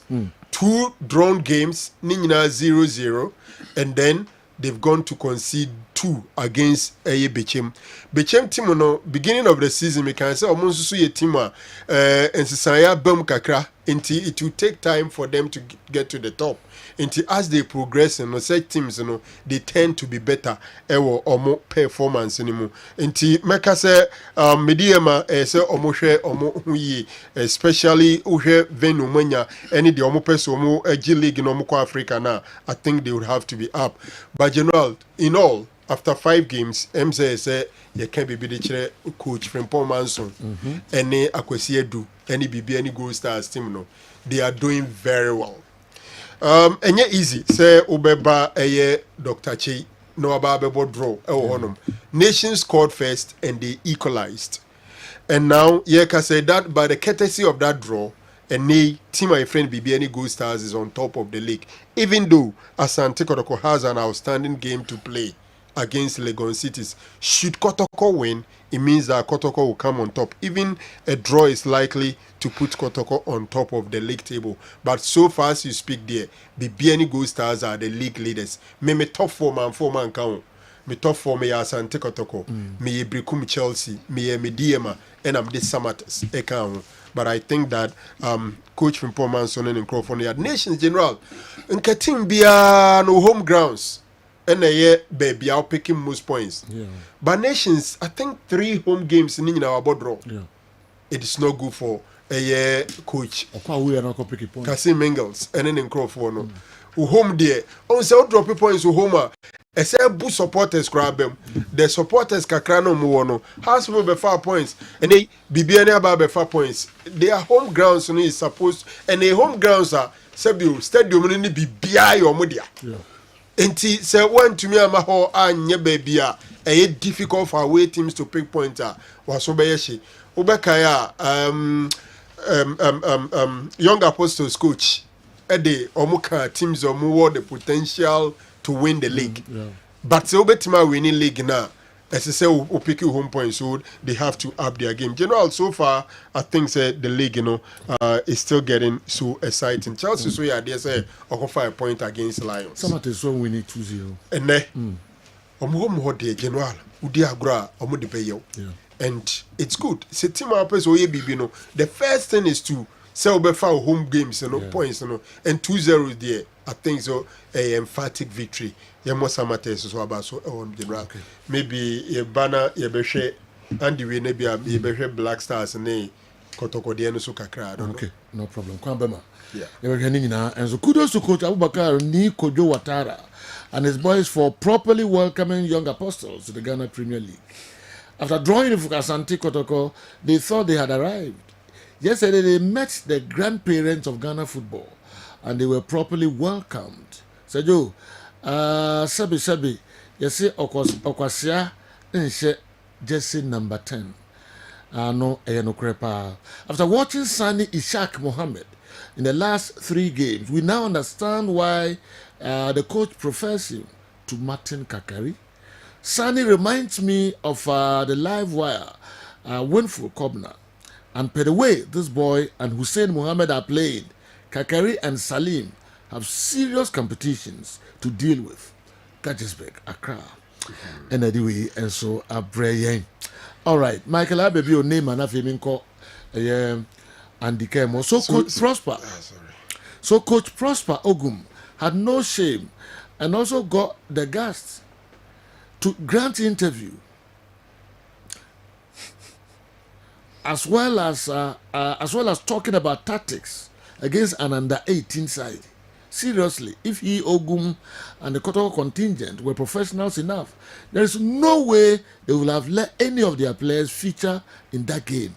And that would have happened if any of their players got injured. What would have happened if any of their players had got injured? I'm really ashamed of them. And this will cause the local teams and the supporters in any future trip to the United States of America. Ababio Michael. And so anyway, Abraham. And again. Michael baby had a braka. It's coach bomb match. We need to questions. Muniano. And I said, "What can a sense of shame in team after the game? I shouldn't talk because against under 18 side." Under 18, you feel say opponent in the idea so be status. You bizarre question. Oh yeah, they have so under 18. You bizarre question. Information it status the boy. Yes, okay. And the uncle. Galka chairman Kujo Fiano calls for investigations into the GFA and Kotoko over USA trip following players' abscondment scandal. Okay, the meeting of Kujo Fiano and we are the Tuga or Yerepa. Okay, the main fantasy and news are made fantasy. Yanko. How's the full idea? Was he for an dream?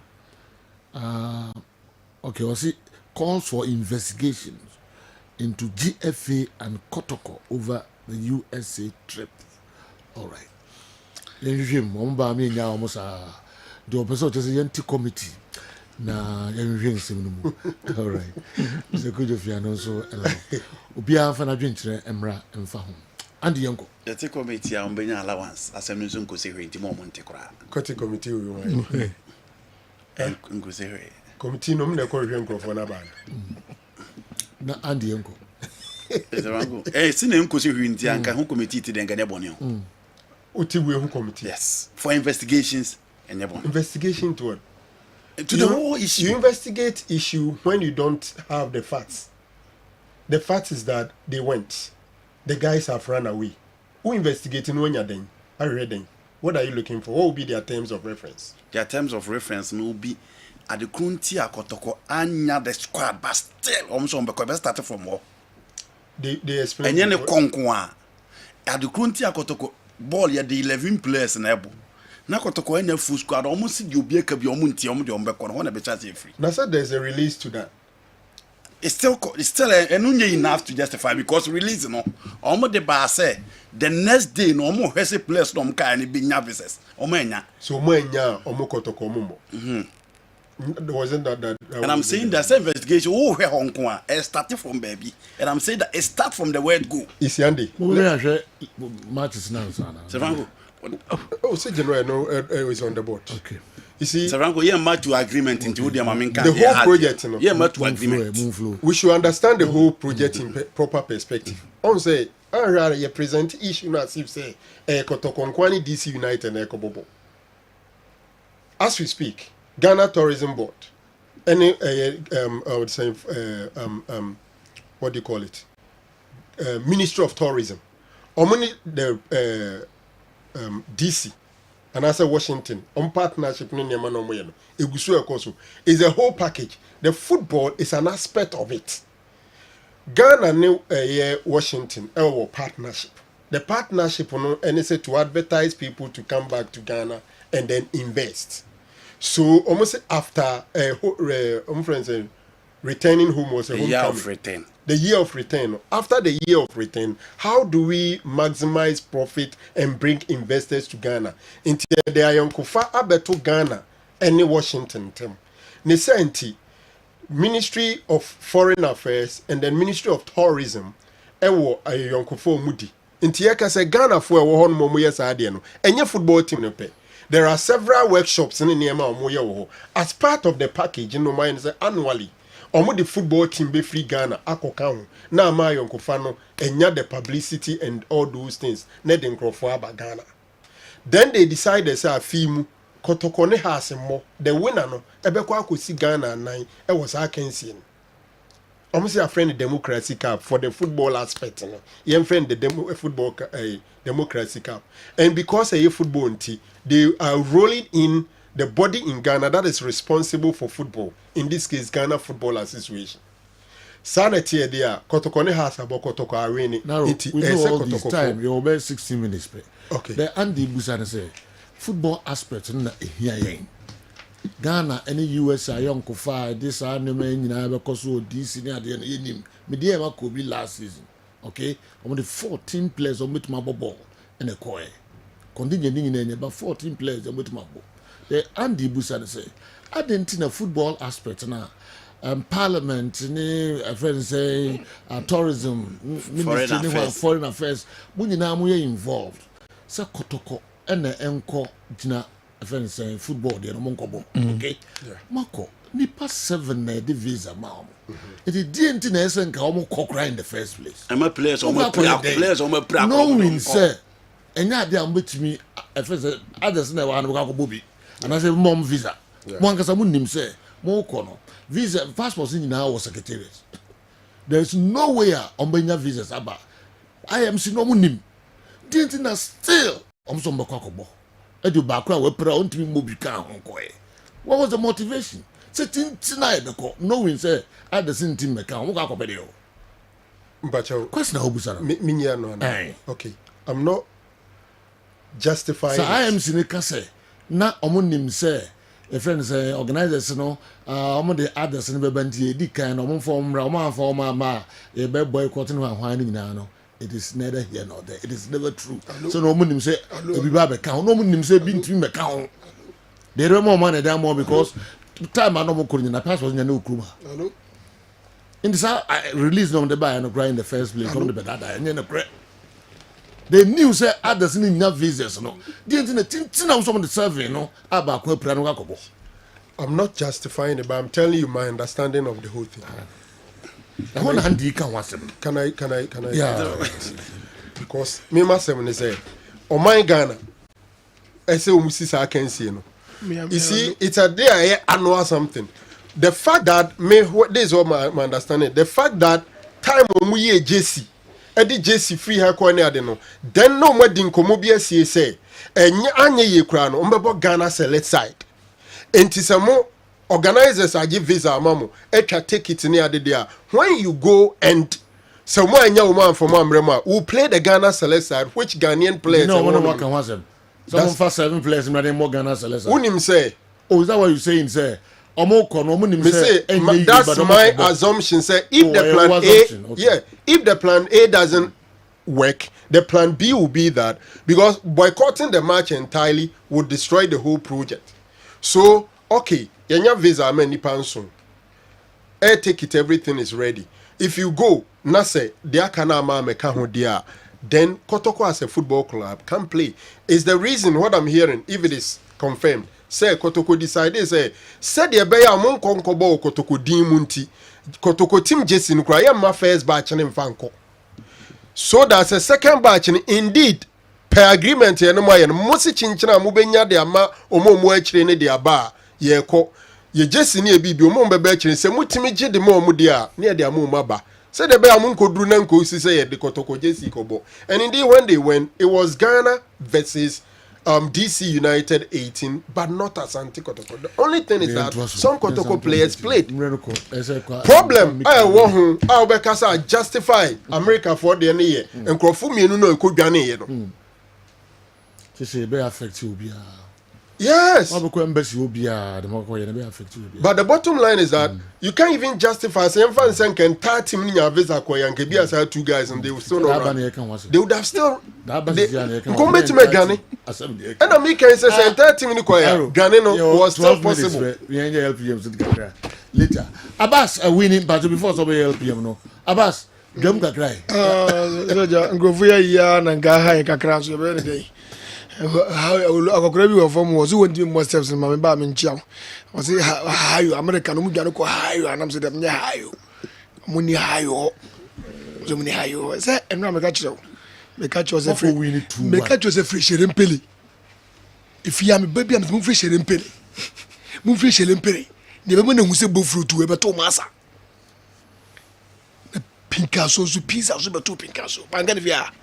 And I will say has form here minim ya na mi dwama num sei has was am the chem wanji o me yo kai ni am the chem me there so am say has form here say jo say has form here unimi and aba so di tuku asei wanji for say am record yi na ba so obaka say ma am for low more expectation yes and I want meka yes ana I'm saying me ba na me be kasa me say you low give it match 4 nti a 2 no yes I low 1 no give it match 4 give it match 4 smart one there okay what you say it's seven na match yes it is low no na nya 2 1 what you say it house of folks about the catch up say ya go do celebrate na control proper breaks ya di celebrate na control proper breaks ni ya mo hu say ya nya kotoko no ma be she ni abeti. Okay. Yeah, nyokotoko. And any money shelempele mo abehye ni aba bete. Yeah, phobia. Almost 27 matches no Babon Park no so obi anhye omo da. That's of okay break record no. Yes, I experience record ni be 27 years into this. No koto film back ho. They say dia bana de yeka o. Okay. They say was dia was dia bana de yeka. Okay. They say no one yeka. They say supporters say you need the only club I have 4 matches yakọ unbeaten. 4 matches obi an share it is watara obon ho modern ye hye no amanfo kan obon modern so se ka ya bo 4 matches obi an share biom and aduana be board draw mo start here yes okay we dey won go so and yes I go share ne age e dey wi aso obi ruwa ye bo na osere boya there ya bo dia o se usu se dia ba se osere na nyumbi na aba na house of butters ne say omo se na ro say ko omo ayen na o produce yen say ye be ko America ye be ko adwane ye be ko America ye be ko adwane ye dru America ye be dwane yesu ban no ye dru America ye be dwane yesu ban no o say na ro wadauruma Anyway, they produce. Alright. Lavency Ajimawura and anyway Brian Lavency say Champion Joe honestly Manshia must conduct an investigation into what happened with this USA trip and the humiliation they've brought us so that this is not repeated. Kumasi Asante Kotoko is not a cheap brand to be toyed with like this. It's a shame. Ajimawura Lavency and Kasanka. Let me patch the second Kotoko the boy and I say Ghana for the boy. Ghana select side. When I'm crumbs of Kotoko for say 2-1. Yanko. Republic Bank, a bank also diomo a juma. When a Republic Bank ye juma or business, ubibio ye bian be kind at the amount. When we say Japade na pesoto, Republic Bank eba bow ema Japade wetimi ato, say a dine a ye car, yeba boam wetimi ato, credit cards and a baby, investment and a pesa way, and I say SMEs, corporate, digital or retail banking, a Republic Bank. Found sikasem koda wo bank bi odu sikasem koda wo a boaw e ma business no etimi pagya yie e de emaw asabe travel and tour wo mo echemu asese wo mo de Dubai package aba Dubai na pese okobia wo mo de aye package aba e fuye papa wo mo chemu a o airline ticket o hotel and breakfast o visa o round trip airport transfers desert safari tour Marina air cuisine, half day city tour. Ninyina no oma kambom e de maw. Se we obi apeso ko Dubai. Now ko jiweni. Single no aye $1,649. $1,649. Double occupancy and we $1,899 per head.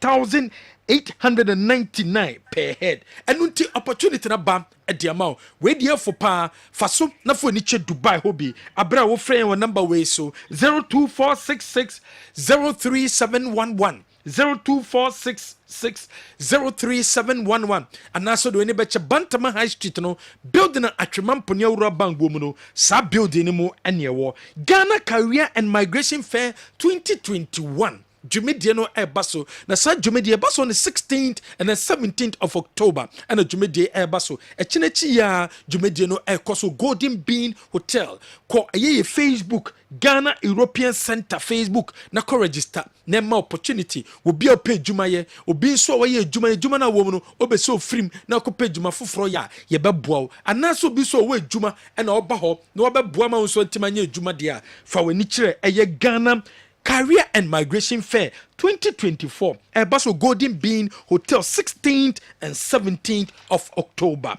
T74 aye dropa. Wonum T74 ko ni pedue ma e kwa koboa. T74 be dikem boost immune system no. E boost immune system ni wi obi a wo kidney problem, obi a wo heart problem, or lungs problem, or eniare anase obi a pressure no so sugar level no e wo soro, or HIV a eboa asoso anom e de amount. T74 ye dropa any drugstore chemical shop biano obenye biato your number is 0246 073498 offer number we so ye bejo so kel chaco toothpaste anope bia betwitwi ose enwumre na betwitwi ose so betwitwi ose ama ose aye fita betwitwi ose na wonya problem e wo titi mu bia eye kel chaco toothpaste no and wo so use abamu onum pampan no aye hwam any drugstore chemical shop bia ene aye supermarket bia beko bia no obenya kel chaco toothpaste ni bia to na wo so wetimi da kotwitwi ose na amu onum pampan no aye hwam e dia ma